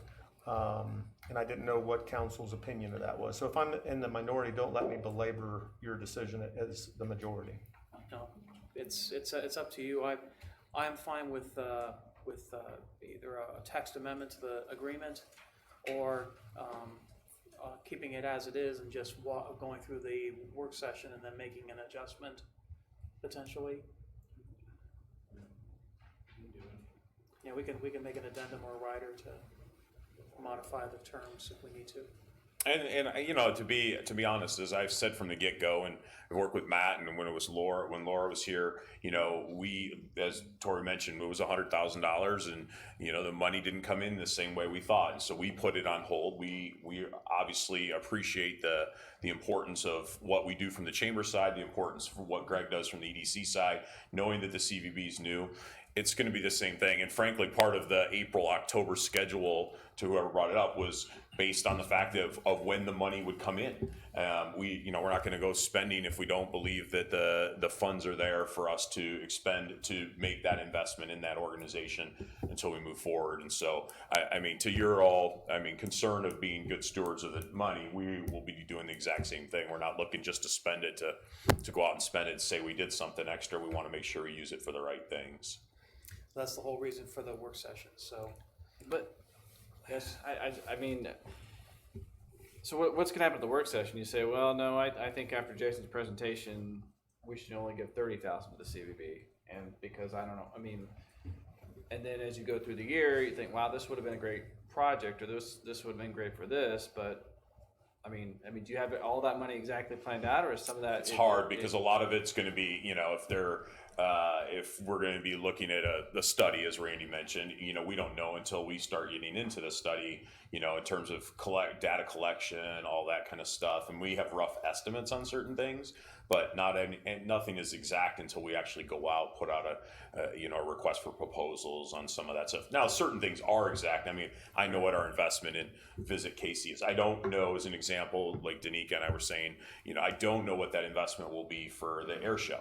You know, because they've been working so diligently to get through the parking, the logistics side. I think the next step here will be, you know, kind of the sponsorship, what that involvement looks like from our end. And that's where we see the CVB being able to play a role, that type of thing. I mean, you know, if it means anything, what I would suggest, and again, other than maybe Greg and I get up here and have a sparring match over $25,000, I would suggest keeping it as it is personally. And for this year, knowing that we would, you know, we're going to sit down. I still think the work session is good. We're not going out and spending anything between today and April 3rd. And if we come back on April 3rd and decide that, hey, you know what, there's a better use here, or Greg has an opportunity that we see as a better opportunity. I mean, Greg and I work well together. Our organizations work well together. You know, we can make those changes on the fly if we need to, if we're allowed to do that. You know, and I think that at least gives us that stability of knowing where we're moving towards, but knowing you trusting in us. I mean, I feel like the board made a serious calculated decision in our future forward with the city of Gardner, and hopefully, you know, I hope that you would all take that into account, and you know, maybe put that same investment in the chamber board moving forward. So, I would love to have the work session. I think that's great, but I almost think I would rather approve it now. Let us get through this year, and then have another work session, and that way we can see what you know, how it's transpired, and do we like how it's going? Do we like the direction? As opposed to we don't know what it's going to be, and we're going to be voting on allocating dollars to something we don't even know what it is yet, or we don't know the response yet. That's just my opinion. You know, Mayor, I appreciate all the dialogue and Jason's input. I'll rescind my recommendation of splitting the 50,000 between Chamber and EDC. I think Councilman Winters brought up a good point. So I'd make a motion that we authorize the agreement as typed. Second. Okay. Didn't we have the funding revisions? No, Just as is, just the 5,000. Yeah, 20 and there's 20. a 20 and 20, so there is an amendment on that's been proposed, and it's a friendly So do you amendment wanna to the. amend your motion? Yeah, let me amend my emotion, not a motion. I'm more interested in policy governance, but I'd like to make a motion that we amend the business services to 40,000, payable at the rate of 20,000 by February and 20,000 by August. And the 50,000 for the CVB for old business item number 1. To Okay, be clear, are you just adding 5,000 to business services, or are you removing 5,000? 45. yeah. And the date obviously is changing to Yeah, March 15th, yeah, by the end of March, probably. March We'll 31st? invoice whenever. Okay. Okay, got it. All right, we have a motion and a second on the, oh, we don't have a second yet. Second. All right, we have a motion and a second. Motion, Gregorczyk, second, Winters, that we approve the agreement between the City of Gardner and the Gardner Edgerton Chamber of Commerce as amended by friendly amendment for 40,000 payable at the rate of 20,000 by March 31st and 20,000 by August 30th of 2020, pending a work session to be scheduled Yeah, that sounds good. in the future. Yeah. Okay? And that the tourism services would be ratcheted back to 45,000. So what any other exactly discussion? is Yes. the point of the work session if it's after the vote? The work session would be to help to guide the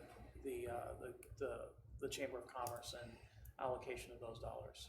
And understand project-based financing. Correct. And honestly, Mark, I would think that would be great for going into next year, since we'll be going into 2-year budget cycle, correct? So we'll be looking, so that'll give us, I think, both for Greg and I, an opportunity to look forward to. Hopefully, maybe even by then, we'll have another, transient guest tax check-in, or, have a better sense of where it's at. No, that type of thing. I'm still fine with the work Oh, session. okay. I just think Gotcha. we're putting the cart before the horse, because the reason that we did change all of this from the 100,000 initially is because the money didn't come in, which is an indication that we don't have enough things bringing tourism in. No, that's So- that's not what it was at all. Sure The it reason is. why the reason why the dollars didn't come in was because the Hampton Inn Delayed. opened 6 months too late. And you don't have other things offsetting it. Well, Dollars are dollars.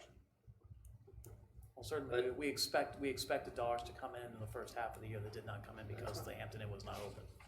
So that's why we had to ratchet back those numbers.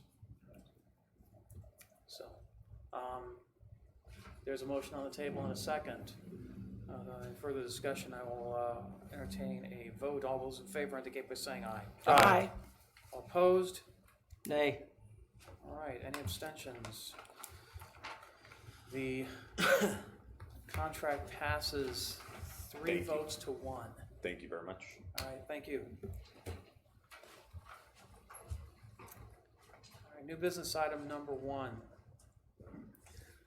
Might be on an island again, Mark. Consider approval of the 2020 state legislative agenda. Amy Nassa. Good evening. Good evening, Mayor, Council.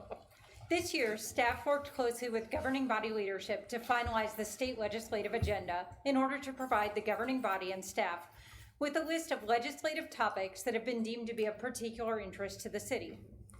Outlining the legislative agenda on an annual basis aids both the governing body and staff in being better prepared to respond to legislators and professional organizations regarding the impact proposed legislation may have on the city of Gardner. Participation in this process indicates the city's intent to continually identify and pursue legislative policies that seek to enhance the efficiency and effectiveness of local government operations for Gardner. The legislative agenda for the City of Gardner incorporates several joint items with Johnson County in order to assert our common positions to all of our state legislatures. Additionally, the City of Gardner includes items relevant to its own interests that may be outside of the immediate interest of Johnson County. For 2020, the legislative agenda includes support of several new joint city-county items, including tax-related items such as repeal of property tax lid legislation, sales tax reductions on food and pharmaceuticals, expansions of current property tax relief programs for low-income seniors, technology-related items such as state investments in information technology to enhance data sharing, policies improving broadband development and access, infrastructure-related items such as current laws for use of eminent domain for utilities and public infrastructure improvements, repeal of 2016 legislation granting automatic cell tower placement, environmental and resource-related items such as the development and implementation of cost-effective, scientifically based environmental plans and fully funding the state water plan, and information and transparency related items such as local officials freely participating in the legislative process, local control for decisions related to the Kansas Open Records Act, and changes to legislation regarding the publication of required notices. Gardner's 2020 legislative agenda also includes the following joint city-county items previously included in the 2019 legislative agenda: support the preservation of pass-through revenue, oppose the imposition of mandated responsibilities from the state without full funding, support stable revenue sources and oppose the application of farther exemptions to the ad valorem property tax base, support the exemption of local governments and public construction projects from sales tax, support the collection of compensating use tax on remote sales, support the state fully funding its portion of employer contributions to the Kansas Public Employees Retirement System, support the development of a comprehensive economic development plan for the state of Kansas, and the opposition to any legislation based on the dark store theory. Finally, Gardner's 2020 legislative platform includes support for the following additional items unique to the city of Gardner, the overwhelming majority of which were included in the 2019 legislative agenda. Revenue and tax-related items including local control of revenue, local option sales taxes, maintaining the current exemptions to the property tax lid in the absence of a property tax lid repeal, timely collection of delinquent special assessments, and a more robust homestead property tax exemption for all Kansans.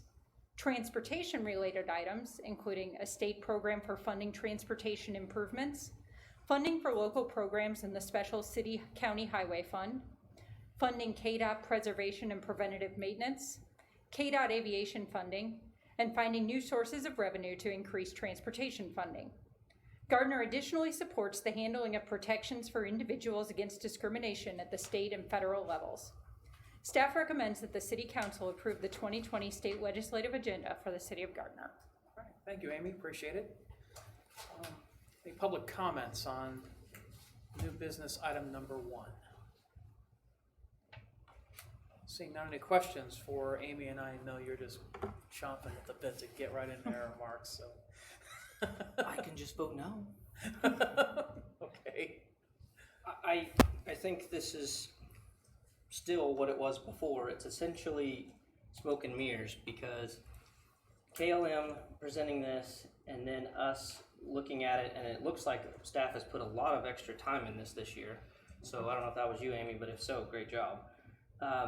But the kicker is, when this goes back to KLM, then the specifics of Gardner get lost.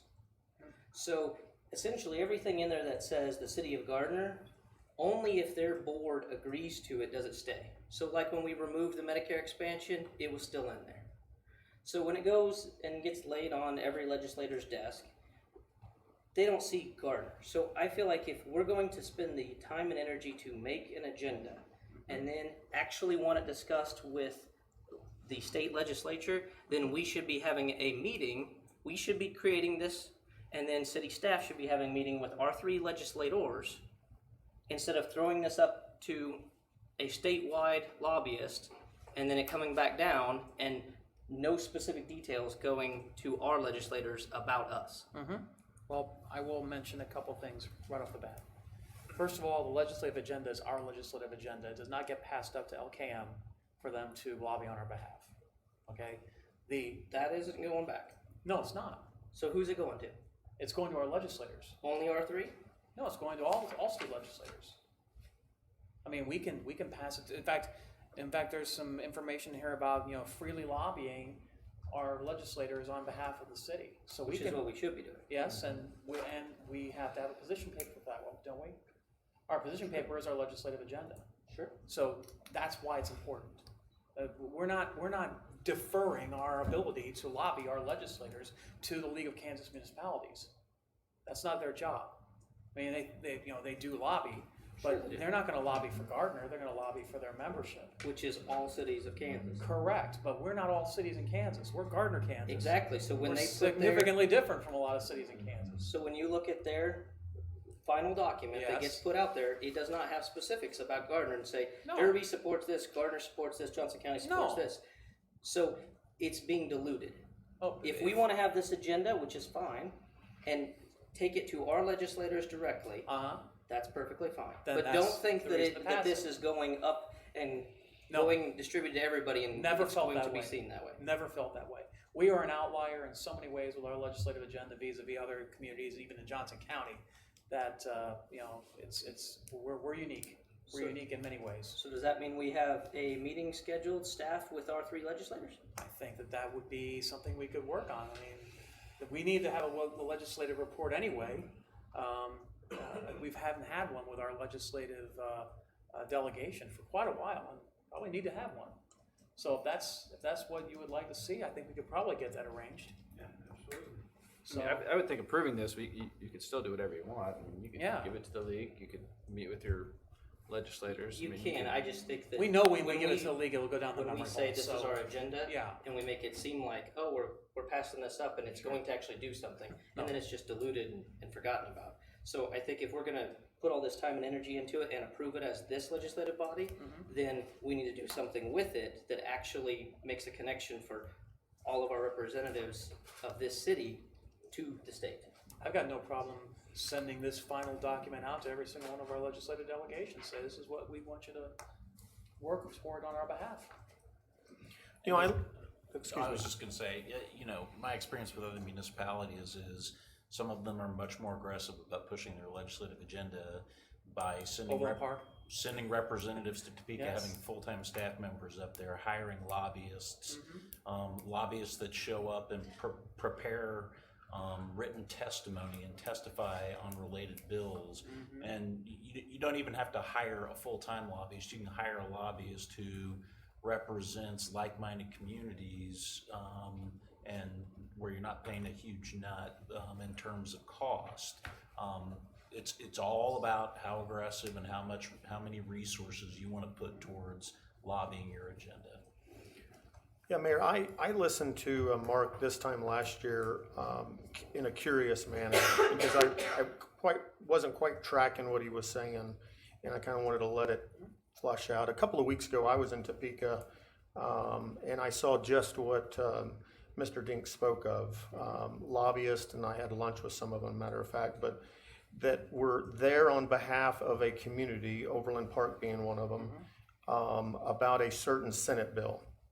And they did indeed do what Mr. Dink said. They lobbied on behalf of that city, did the heavy lifting, if you will. And so now it's come full circle for me, and I'm gonna have to agree with Mark that if we do not want this to be diluted, then we need to take a different position and obviously fund that as compared to how onerous we are of this agenda.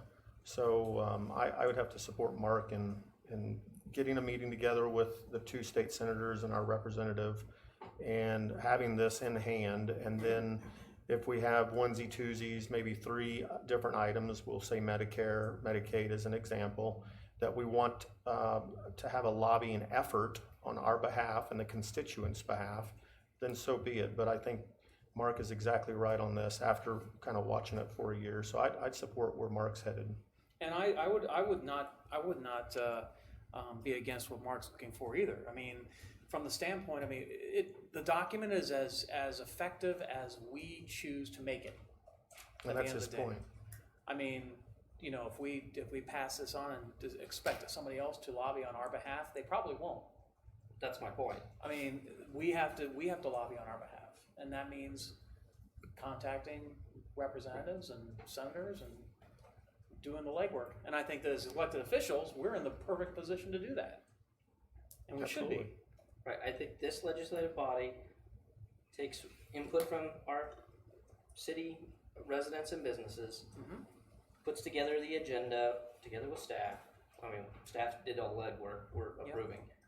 And then staff can take that to make the connections with the state. So that could be different committees, that can be with our legislators, not necessarily, dollars here for lobbyists. No. But just trying to make the difficulties we have running our city easier by actually doing something with it instead of just typing up a piece of paper and thinking magic happens. I agree. There's no platitudes here. I mean, if we do this, and stand behind it. So Mark, what would the path forward be that you see? I think we schedule a meeting with staff and the legislators to convey our agenda to them and then have feedback on that.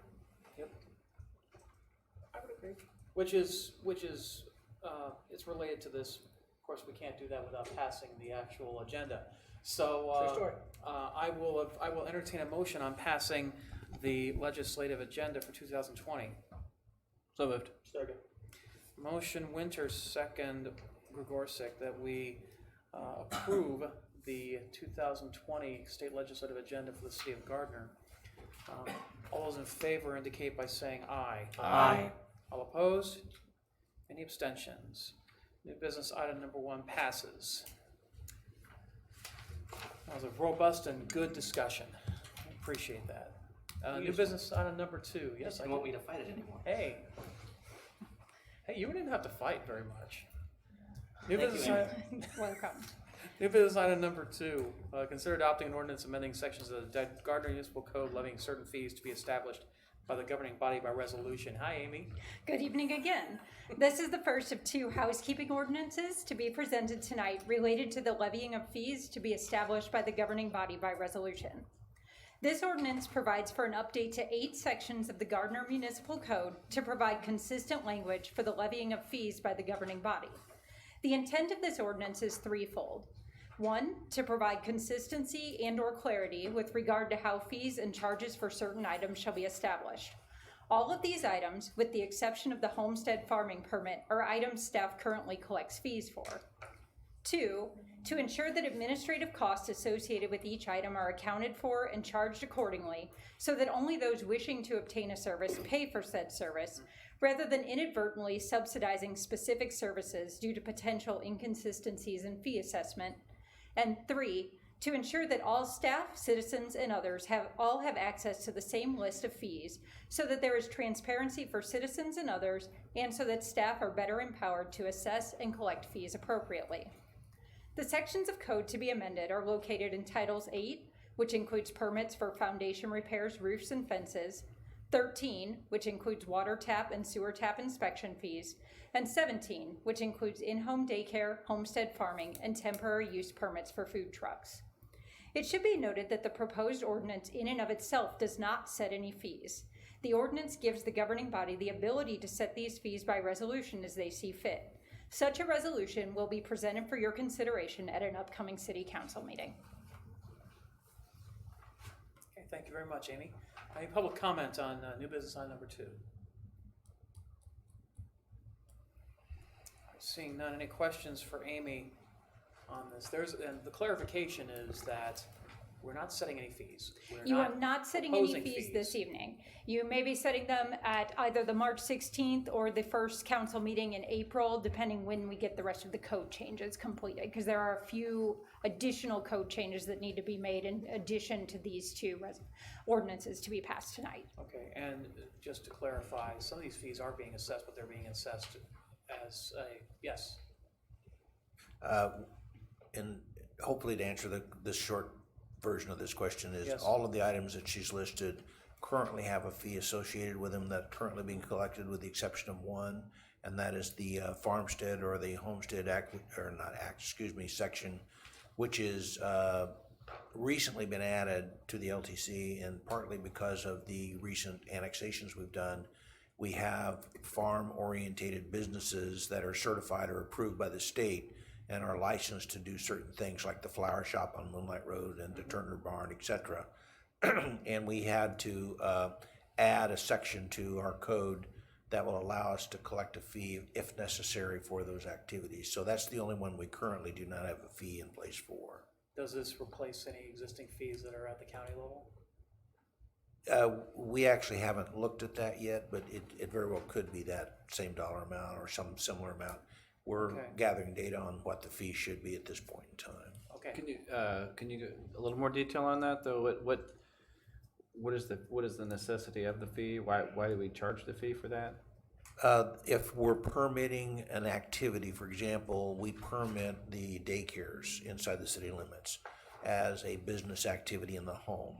The farmstead or the farm activity within the city limits would be similar in nature. It was something that we would allow to occur on what normally would not be occurring on that property. So it's almost like a conditional use permit. Yeah, it's for what is it called, non-conforming existing use. Or a continuing use that was legal before, but now it's not Correct, necessarily. But now we don't have a Yeah, place we for didn't it. have something to cover it, so now we're putting something in to take care of that. So Amy, what was the genesis of this housekeeping item? We started by wanting to update some of the fees because they have not been updated since late 2016. So it's fee driven, not It's fee driven. feedback. It's feedback and fee Oh, driven okay. because we found that there's a lot of inconsistency in the code and inconsistency then in how it's being applied. We are charging, but everything's not codified. So we wanted everything to be codified so that everything's coming from the same place. And then you all are able to set the fee by resolution instead of having it set by staff and then maybe not having all of the documentation that we have when it's set by resolution. Okay, thank So we're you. looking to make the levying of the fees more prescriptive, basically. Yes, because right now we might have a fee that's set into HTE, which is the system that we use to administer fees. And so we can see that and we can see that in HTE, but it's staff that's setting the fee. So we don't have that background documentation to show that this is what the fee the governing body wanted to utilize. We're applying them consistently, but we'd like to have that documentation behind it to show that you all have. Transparency. Yes. Yep. Okay. I'm a huge fan. Transparency, trying to remove inconsistencies and not subsidizing one department to another or fee to another.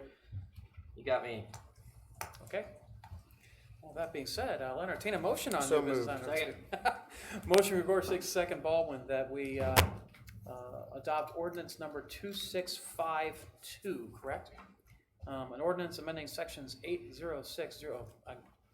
Just bear with me on this. I have to read all this out. Amending sections 8.06.2022B, 020B, I should say, E and J, 13.10.060, 13.30.010, 17.05.040B, 17.05.040G2, and 17.05.050Y9, levying certain fees to be established by the governing body by resolution. City Clerk, will you please call the roll? Councilmember Roberts? Yes. Councilmember Winters? Yes. Councilmember Baldwin? Yes. Councilmember Gregorczyk? Yes. Ordinance 2652 passes. New business item number 3.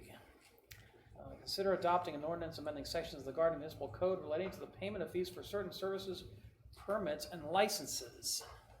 All right, this is the last one from me tonight. So we've come to the second of 2 housekeeping ordinances related to the levying of fees to be established by the governing body by resolution. This ordinance provides for an update for 4 sections of the Gardner Municipal Code.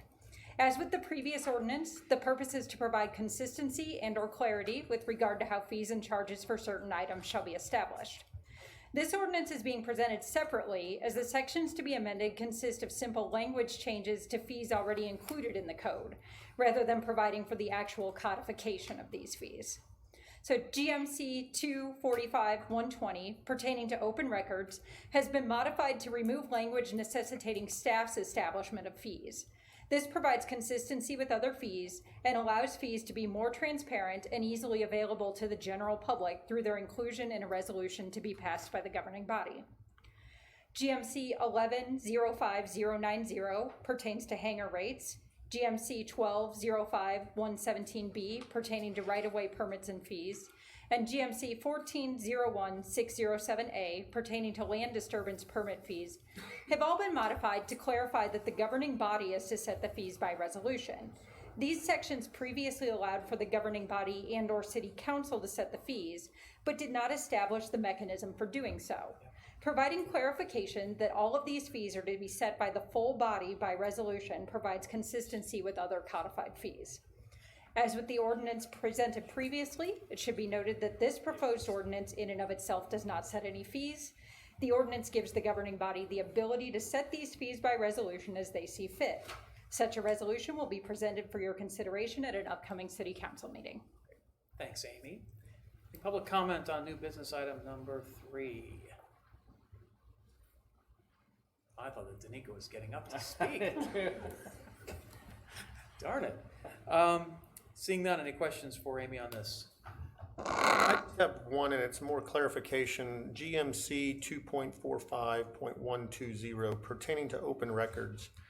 And hear me out, Amy. So if Randy the citizen, well, I am a citizen, a non-elected, puts in a core request, Randy would have to pay for the core request by page or word count or what have you? So that will be something that will be brought forth in the resolution. Right now, we haven't hammered out all of the details, but the intent most likely will be to have it be paid after a certain amount of staff time. KSA 45219C, particularly C1 and C2, allow for the charging of fees to examine open records, including staff time. So those suggested fees will be presented for your consideration at an upcoming meeting in the proposed resolution that we've discussed. So what would your, I'm sorry, go ahead, ma'am. Typically, municipalities do it after like the first 15 minutes, maybe free of staff time. But after that, they may start charging for staff time at a set rate, or charging, for example, a lot of times when we have an open records request, Sharon may have to order boxes from an offsite storage facility. Those come at a pretty decent expense to the city, so we may charge for the actual expense of obtaining those boxes. The statutes provide for you to not really be making money off of these fees. It's just to reimburse you for the staff time that's being spent. So if you have a core request that takes, we've had several that may take 8, 16, 24 hours to put together, then again, you're not having someone, all of the citizens subsidize one person's request. But typically you'll put a smaller amount of time that's not charged for, and that would be up for the governing body to decide when they pass the resolution. There's also some, again, this was when we were doing mostly paper records, they would charge by the page. So X number of pages you requested of open records information would be charged like 10 cents a page or something like that. Just because we have to be able to reimburse staff for time that they've put out to get those records put together. Yes, and you can charge by the page. Typically, not to go down a rabbit hole, typically you're going to want to charge by time because a lot of times it takes longer to find out there is nothing that meets the request than it does to find pages of items. And then Ryan, the municipalities that you support, this is precedence. Yeah, a lot of them, well, it just varies. A lot of them will set thresholds like Amy said, you know, we won't charge for the first 15 minutes or if it's a simple request, but if it takes a substantial amount of time, we'll start to bill. Okay. You know, there actually was a decision that just came down from the Kansas Attorney General's office, like within the last 10 days, that talked about, you know, you used to be able to charge attorney time to review for privilege issues. They say you can still do that, although there's a certain amount that they basically say, you know, you can't charge like $300 an hour for, it has to be a reasonable rate. So there are some squishy kind of constraints on that the AG just came down with within like the last 10 days. Okay, well, thank you for the clarification. Yeah, I think more the spirit behind these laws that would allow you to, you know, charge for staff's time on these open records requests is to try to deter what will be called nuisance requests, where they're looking for just this blanket, oh, I want to see the correspondence for all city council members for the last 18 months on a specific item. Well, that takes a long time to put together, you know, and that needs to be, we need to be able to recover those expenses, those costs. Thank you. It's not to punish someone who's making a request. No, and you can build in that you need to do an estimate of time beforehand, even if you would like. But the purpose of passing this in this ordinance is to give the governing body the power to set that fee instead of putting it on staff to come up with that fee. Will you be bringing back suggested recommendations for these? Absolutely, that'll be part of the resolution. Okay, any other comments, questions? Still good stuff. All right. Then I will entertain a motion on new business item number 3. So moved. Yep. Second. Yep. Motion. Motion Baldwin, second Gregorczyk. Yep, that's your Texas coming out. That we adopt ordinance number 2653, an ordinance amending sections 2.45.120, 11.05.090, 12.05.117B, and 14.01.607A of the Gardner Municipal Code relating to the payment of fees for certain services, permits, and licenses. City Clerk, will you please call the roll? Councilmember Winters, Yes. Councilmember Baldwin, Yes. Councilmember Gregorczyk, Yes. Councilmember Roberts, Yes. Ordinance number 2653 passes. Thank you, Amy, Thank for all your you. hard work on that. New business item number 4. Consider authorizing the execution of agreement with the Kansas Governor's Grant Program for the Services, Training Officers, Prosecutors, Violence Against Women Act Stop VAWA Grant.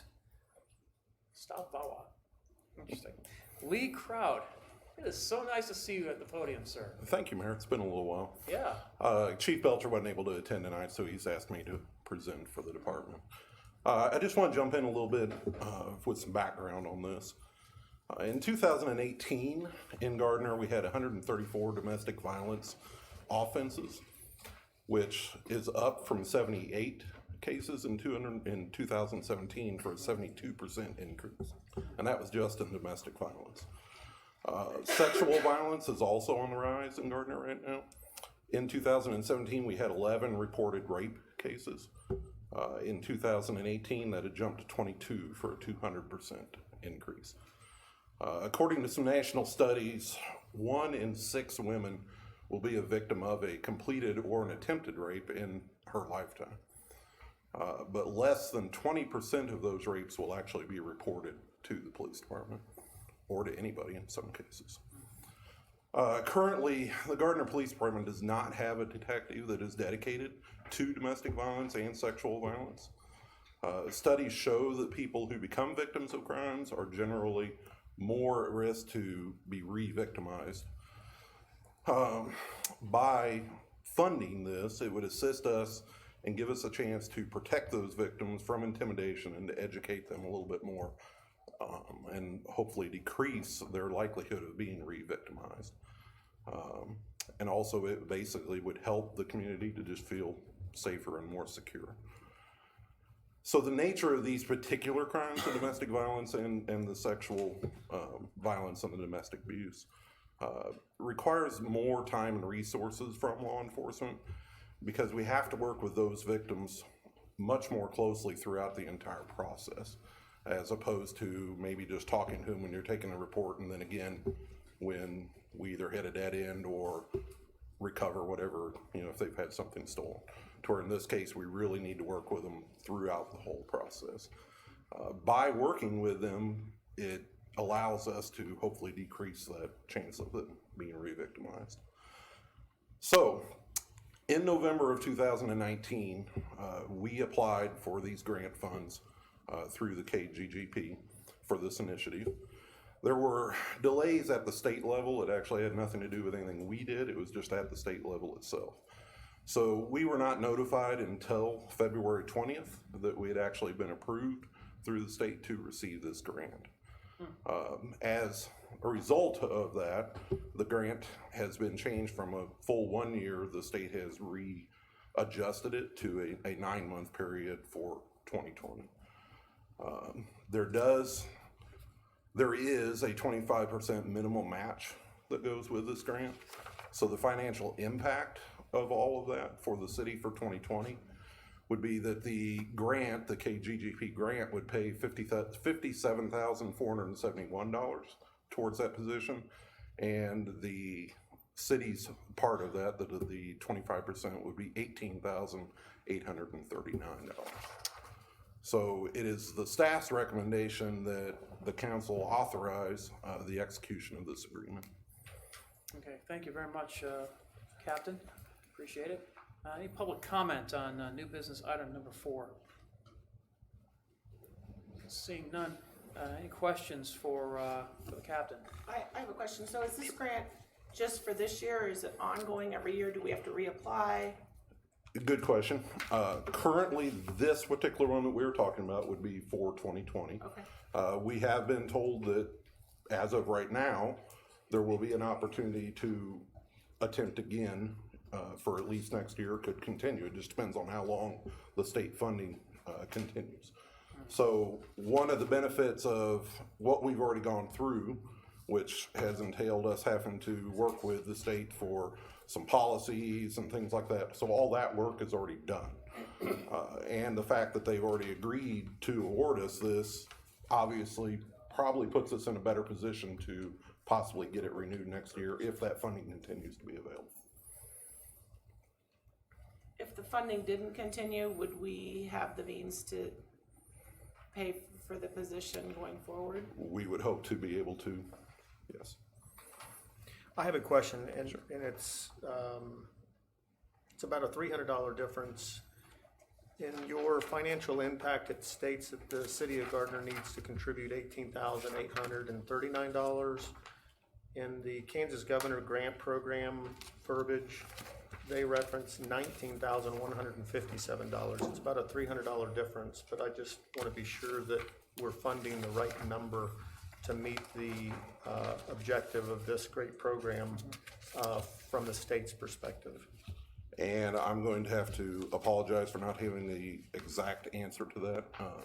Jen Jordan, our grant writer, is the one who worked very closely with the state as far as the actual figures. The one that I read off was actually from the CAF, which she did help prepare. I know there was some changes right at the very end due to the delay on the state's end. Okay, like I said, it was only $300. I feel confident, and I'm sorry, Councilman, I didn't hear which one was higher. Yours is lower. Okay. The Governor Grant. I would feel confident that we could make up the $300 if it's where that needs to be. My suggestion is, yes. if you want to authorize this, authorize it for the higher amount. That's then what I if was it turns gonna out to be do. lower, we can do it. Yeah, Sure. Because I want to make sure we take advantage of this program for unfortunately, I everybody. would have to check with Jen, who's not here tonight, to get, Yeah, let's just make sure there's not that Yeah, let's difference. just amend and Yeah, make it a not to exceed exceed. the Yeah, what's the number again, Randy? 19,000. $157. You can just authorize the city administrator to execute the agreement. The agreement's got the number. Yeah. Yeah. And actually, that is the way it's written in terms of the action, so it's not a problem. No, actually, it does not. But thank you for the presentation. I think that the program is well needed, and those are very unfortunate statistics that you spoke of. So we need to do everything we can to keep our community safe, which is the #1 priority we have as elected members. So thank you for this. Thank you, Council. Mark? I'm glad that Jen applied for this, and I hope she continues to. Obviously, you know, looking at those stats, it's something that we needed to do regardless of if we got the grant, so this is gravy, in my opinion. So I'm hopeful that we can make a dent in that and not see that increase anymore and hopefully decrease. And then I did want to mention one thing that I found interesting that I thought was great is that in section 12, even though this entire grant is geared towards women 11 through 24, it does allow some services to men, or in this case, young men, which is good in case something happened there. So, yeah, anything we can do to improve this would be great. Absolutely. And you are correct, Councilman. We actually did some checking on that too before we finalized everything to determine was there going to be that ability to work with males as well as females. And we were also happy to see that they would allow that. So. Okay, great. Yeah, and I'd suggest that we maybe ask Chief Belcher to take a look forward. And I just spoke with Jim here, but I would look at $75,000 from a salary perspective in order to carry this on, and that would be fully loaded number, so that we can see as we're putting our budgets together on a 2-year cycle, if we can afford to carry on this and drive those numbers back down to zero. I already asked Chief Belcher to look into that from an FTE perspective. Yeah. Well, we're on the same page, so there you have it. Yeah, and that's kind of why I asked that question, because I wanted to make sure that once we start this, we don't just We can stop, continue because to it's sustain it. it's good for our community, definitely. Okay. Duly noted, and I believe that is already part of the initial headcount FTE requests that have been coming in to the city administrator, so. Well, your next item on here is for add the FTE for that. Correct, but it would be only for 2020 for now. Yeah. We'd have to do a budget adjustment for 2021. Okay, I will entertain a motion on new business item number 5. Sorry, new business item number 4. Motion, Gregorsek, second, Baldwin, that we authorize the city administrator to execute agreements between KGGP and the city of Gardner for the Stop VAWA grant and authorize the expenditure of not to exceed $19,157 of revenues in the city general fund to satisfy the requirement for the matching funds. City clerk, you don't have to do that. All those in favor indicate by saying aye. Aye. Opposed? Same sign. New business item number 4 passes. New business item number 5. Thank you very much, Captain. Appreciate it. New business item number 5. Consider authorizing the addition of 1 full-time employee or FTE to the police department's 2020 budget. Alan Browitz. Thank you. So, as part of the grant that you just approved, we will need to add 1 detective to the police department.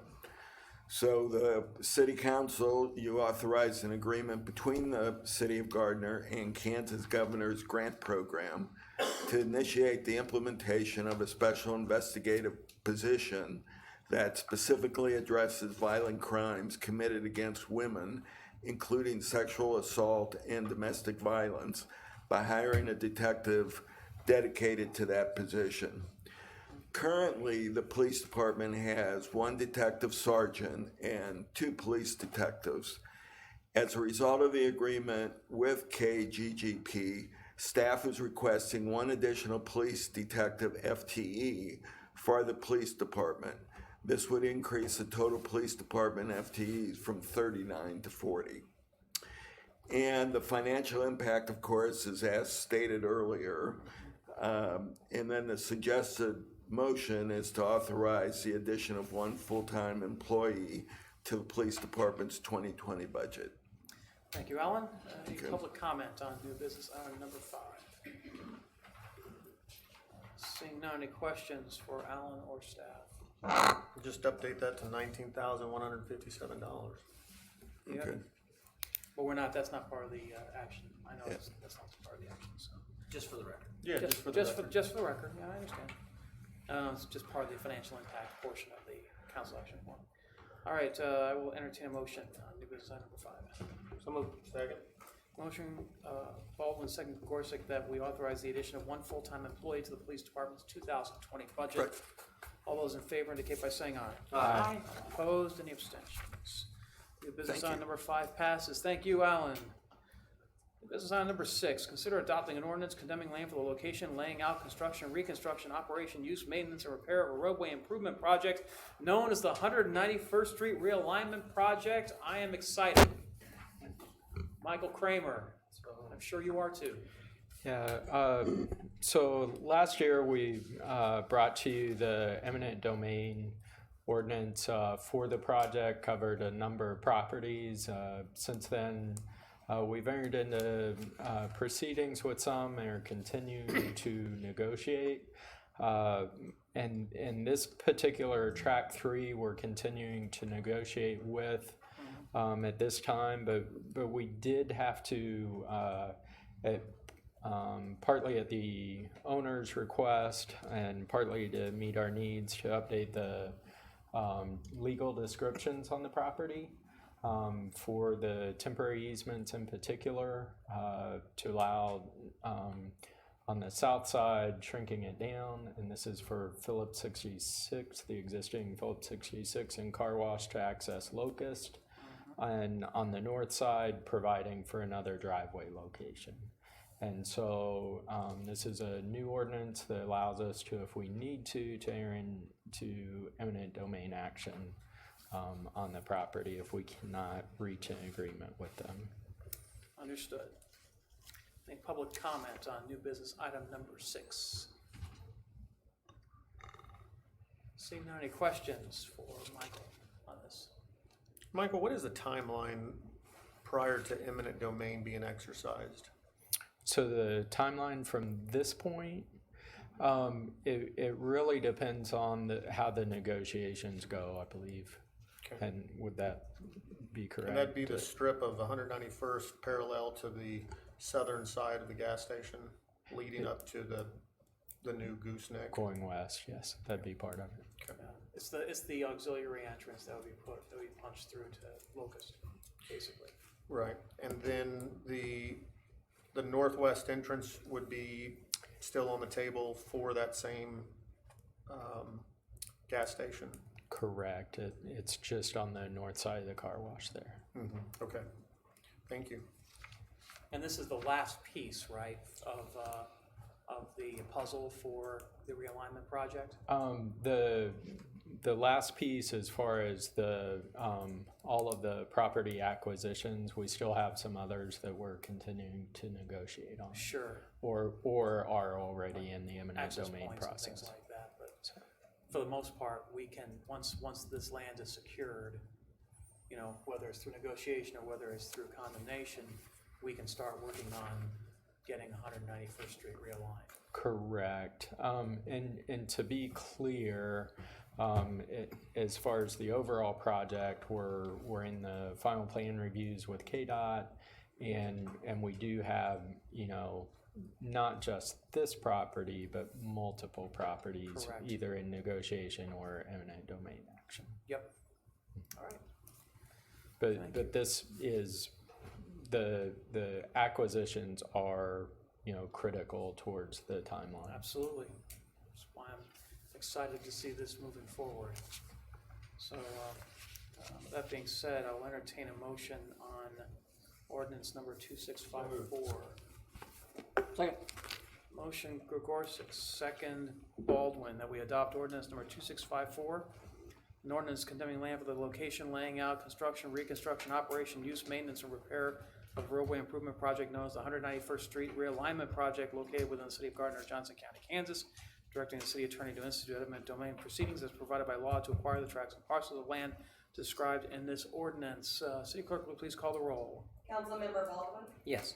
Councilmember Gregorczyk, Yes. Councilmember Roberts, Yes. Councilmember Winters, Yes. Ordinance number 2654 passes. Our full agenda is done. Now let's go on to council updates. Does staff have anything for council? I'm going to start with our city clerk, Sharon Owens. nothing for me tonight. All right. What's our status now on the open positions for? I've got 2 applicants for the Public Works Committee, and I'll be contacting the interview team. Okay, great. And that's the last one, isn't it? The EDAC is struggling. Oh, we're still having issues with. Don't have any applications open for that one. All right. Anybody want to do an economic development advisory committee position? We could sure use you. There, I just did the plug on YouTube. Anyway, thank you. Finance Director Matt Wolf. All right. Captain Kraut. Nothing this evening, Mayor. All right. City Attorney. Nothing for me. All right. Michael Kramer. Anything else? I'm assuming you've got some news for us for Waverly and 175th. Sorry, I have to push the button. Yeah. So Waverly 175th, 175th was open today to traffic. Again, as per the news release that went out, you know, we do expect temporary lane closures to continue on that section of road, but it'll be flagged and hopefully not during rush hour or anything like that. And we do expect Waverly north of 175th to close beginning this Wednesday. And there'll be detour signs put out for people who are coming south on Waverly. I believe so. To yes. you know, to find their. And then moving forward, at some point, once we start major construction on 175th itself, between Poplar and Waverly, that will end up being one way throughout the construction from Poplar towards Waverly. And so that's to facilitate, you know, construction on one side of the roadway and then the other. and still allow access for, residents and folks who need to, and that hopefully will not be carrying through traffic. It will be signed for no through traffic, I believe, but, we understand that will occur, so. Flaggers will be out there to direct. Yeah, that area. definitely on the, with the single lane closures to the west, yes. Yep. Okay, great. I just want to say thank you though for pushing that forward, because I know I live in that neighborhood, but I got a lot of complaints, so I appreciate, like Todd was saying, I appreciate that you've made a pass-through available. Yeah, and I certainly appreciate the efforts of our staff and the utilities folks as well, doing some to help that. In other news, so on February 19th, Senator Rand's office out of Washington announced $14 million in DOT funding for Kansas airports. That included $600,000 listed for Gardner Municipal. Yeah, and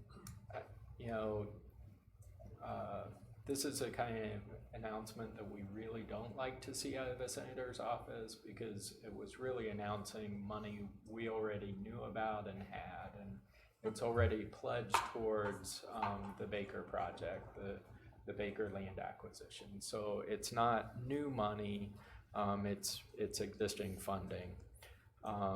And so I just wanted to make sure council was aware that it is existing and it's not new. When I saw it, I was pretty darn sure it was existing, but I called to ask and they said, no, it's still the old. I hope that clears up any information on that. But one good news out of the airport, so our previous fuel station out there, the self-serve fuel station, we know it's had issues in the past. We've helped it limp along after lightning and everything else several years ago. It was dial-up. You put your credit card in and you pull it out and it dials up and told you whether or not you were approved or declined, and then you could pump your gas. And so it was still using copper telephone wires. Last year, our vendor discontinued future support for that, and which is fine. We would have limped along with the machine as long as possible until they said, oh, by the way, that includes all software support. And so at that point, we made the decision to upgrade the system, and that's now been installed out there. And so we've entered the true digital age, and it's over IP now. So hopefully it will be a much faster and more reliable system. I'm sure the folks out at the airport appreciate that. And that's all I have to say. Great, thank you, Michael, appreciate it.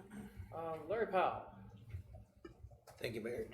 Just a few quick public announcements, basically. So we're aware that the medical center is fast approaching opening time, and I had heard one time today that they were opening today, but I don't believe that was accomplished. So it will be very soon, though, at the south end of Gardner Road. A project a lot of people may not know about is Ace Hardware has been going through a 10,000 square foot expansion to the back end of their warehouse facility. And even though this is a kind of a low profile item in the realm of improvements to our community, I think it shows that our community is continuing to grow, and the fact that they need to enlarge their warehouse space in order to carry a product line that is make it available to our community and to our citizens. So they are finishing that up, and we're very happy to see that. And there's also some improvements they've made to that back of that building to facilitate the unloading of semis, which quite frankly were a little bit of an impediment earlier to the adjacent property, and now that that's been straightened around, it makes it much easier for everybody. In addition to that, we've got as the Waverly Road projects are being completed, we have continuing to look at the Waverly Plaza apartment project. We have had 2 rounds of reviews on that, and That has gone back to the architect for the final changes, and we're expecting that to move forward fairly quickly. Once the road project, Waverly itself and 175th Street are started, we expect later this year for that apartment project to take off, probably in June or July, and then, or no later than the end of July, we hope. The final thing is on Price Chopper. We did have an update from them today as a start opening date. They're looking at June as having the new store completed and being open. So I know that'll be very exciting for most of the community to have that ongoing.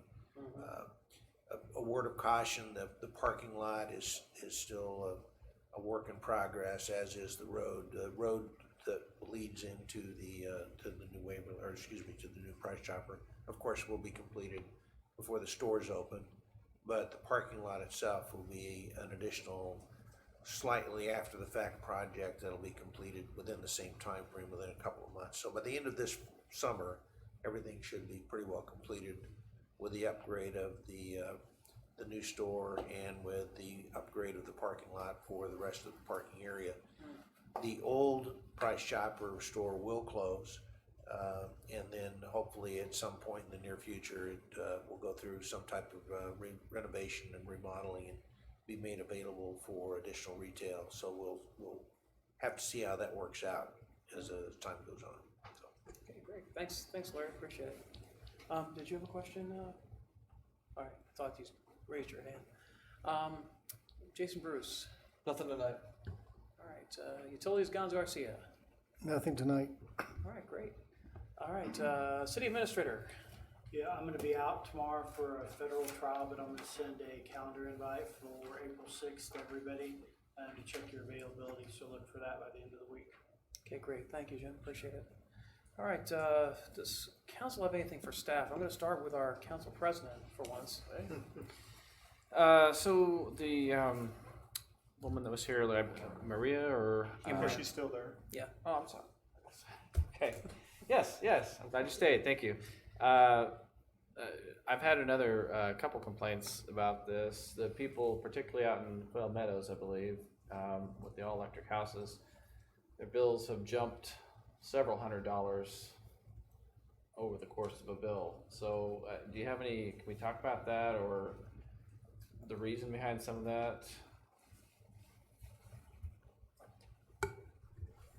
One of the reasons that we did away with the all electric was that in past PPAs, power purchase agreements, we had to buy a set amount of megawatts or kilowatts. So one way of promoting the usage of electric during the winter months especially was to come up with a lower rate, which was the all electric. Over the past several years, we've been above the minimum requirement of capacity or energy. So that rate was also made available to commercial, which didn't make sense. I'm not sure, or I don't know, I don't have the information of how many residential had the all electric rate. That's something perhaps we need to go to utility billing to get that information. But the reason we did away is because we were above that minimum threshold that we had in the PPAs. With the particular case, we will have to go and see the usage she had in the past and compare it to the new usage and rates to see what's the difference. Were they given in their bills, or were they given warning? I'm sure a lot of them didn't budget in, I know specifically someone I know, she said, I keep, it's a, less than 2,000 square foot house, she keeps it at 65 degrees, and all of a sudden her bill went up $300, in 1 month. So was there warning for that, or I feel like we're kind of springing this, we may have talked about it. I might be able to add a little bit to this. Sure. I met with utility billing to discuss this because we've had several complaints. Okay. And I can confirm I heard the exact same thing that Gons mentioned, where We used to have the way we had to buy power before, we had a bunch of excess power, so we encouraged, we had like basically a lower rate for all electric. And when we could tailor our contracts to be, more effective, we essentially weren't buying all the extra capacity, so we were essentially subsidizing all electric residential. So they're paying a lower rate than other residential customers. So when we did the rate study, our consultants looked at that, recommended getting away from that, and there was public meetings with the UAC where they discussed it. The recommendation came to council, I believe it was discussed before council as well. So there's public meetings that addressed it. And basically, so now they should be getting the same rates as other residential customers, but since they're only electric and they have no gas, their consumption's much higher. And we've also had a really long and cold winter, so consumption's just kind of high for everybody. We did reduce the rates for all residential by, I think 2%. And a lot of people haven't seen that reduction yet just because it's been so cold and such a long winter, but people should see those savings throughout the rest of the year. I kind of felt it's too late now, but maybe there could have been some warning or some, several months leading up to it that, you may be expecting a larger bill. Plan for it. I understand the reasoning. Do you have a suggestion on how to get that out there? I mean, How many, the reason I'm asking is, we dealt with this yeah, back with UAC, and then, it comes to council, and then the rates didn't go into effect for a year. So the time window is not the issue, it's potentially communication, right? So if anybody has an idea on how to better facilitate that, that would probably be the key here. well, how many all-electric residential houses do we have? I don't know that off the top of my head. We'd have to do some I research. think all in Quail Meadows is, I used to live out there. I don't think they have Gas at all? gas out there. I don't think so. I remember the number being relatively small considering the entire city. I don't have an exact number off the top of my head. I have a number in my head, but I don't want to say it because I don't want to be wrong on this. There's an overall decrease in the standard residential rate by 3% when all electric houses were seeing a significantly lower amount. It's a significant increase in their rate, regardless of how we dice it. So, I mean, are we? I guess I don't have any suggestions how to fix it. I'm just saying maybe it's for the future, but it's all about the communication. Because summer is going to be a high usage area too when it comes to electric. Always is. I guess that wouldn't change. The problem comes down to is they're paying the same rate as everybody else now, but since their consumption's so much higher, their bills are incredibly high. And they weren't paying the same rate as everybody else before. It was being, their bill was being subsidized. Right. So Yes. their savings over that time is now, if you will, coming due in the winter months. Their summer will be the same because it's the same consumption at the same, well, now their rate minus 2%. So it'll be better in the summer, but my best suggestion for the, after the fact type thing would be to do a equal payment plan for these people. Recommend that. I'm sure Amy already has. And that's the one thing we're doing is we're trying to work with these individuals to work out some kind of payment plan that has no penalties, no interest, just helps spread that cost over time. That's fair. Okay. Amy's usually pretty good about it. And then just in the meantime, get something on social media, the newspaper, the monthly flyer, et cetera. Is that what you were talking about, Todd? Well, I don't know that we need to do that now, I guess. Everyone's got their bill, but Pretty sure Danica put this out back when it changed. Yeah, I didn't pay attention to it It's because I don't just, have an all-electric house. It's hard for everybody to see what's really happening. Well, we were taking a at times. bunch of rate classifications and consolidating them into a few rates. Could there be a way that, like 2 or 3 months before it goes into effect, that say, this is your bill now, but when the new rate is, it's gonna be because you give them like a side-by-side comparison based on that usage of that bill. Just say, by the way, this is gonna happen. I don't know if our billing system would let you do like a hypothetical. We could look into that, and I know when the rate study was originally presented, we had I think an average house type thing. Yeah. But I'm not sure they actually broke it out by all electric. Or maybe even an insert in the bill or something, because for future, not necessarily. I mean, you can't really fix what we've done, I guess, so. Is that something you might want to ask the UAC to look at, like how to deal with this moving forward, or? I mean, we'd have to ask Amy how much, it would cost to add something like that with the billing software. Yeah. We can do some research. Okay. All right, thanks. Anything else, President? Nope, that's it. Okay. Councilman Gorsick. Thank you, Mayor. I had some questions, but Jim was able to provide a lot of feedback for me. I do have two outstanding questions. Jason, the first one's for you. I'd really like to have us get some numbers together. I looked at a survey, an unscientific survey that Ryan Lerner did back in 2014 in response to a dog park. So I'd really like to take a look at what the cost of a dog park would be over there off of 183rd by the north of the big water tower, which is our property. And I believe Chief Kirk, and maybe he's changed his opinion or his mind, but at one time he also suggested that we could use some of that land on the northwest side of Firehouse 2. But I'd really like to take a look at what it would cost if we abutted it to the existing fence that went around the tower on the north side, so that we can either get our grant writer to hustle up a grant or talk to the Knights of Columbus and the Boy Scout troops and maybe cohabitate some Eagle projects. Through my research, it's looking at like $3,000 to $6,000, but that's just to build it, not a land purchase or anything like that. And Just also the maintenance, obviously, but yeah, and the maintenance piece of it, I've talked to some groups that they would come out and provide that through a voluntary effort, and I think a lot of dog owners are pretty respectable and honorable that they would pick up after their pets. The other thing that I would like to understand is what kind of insurance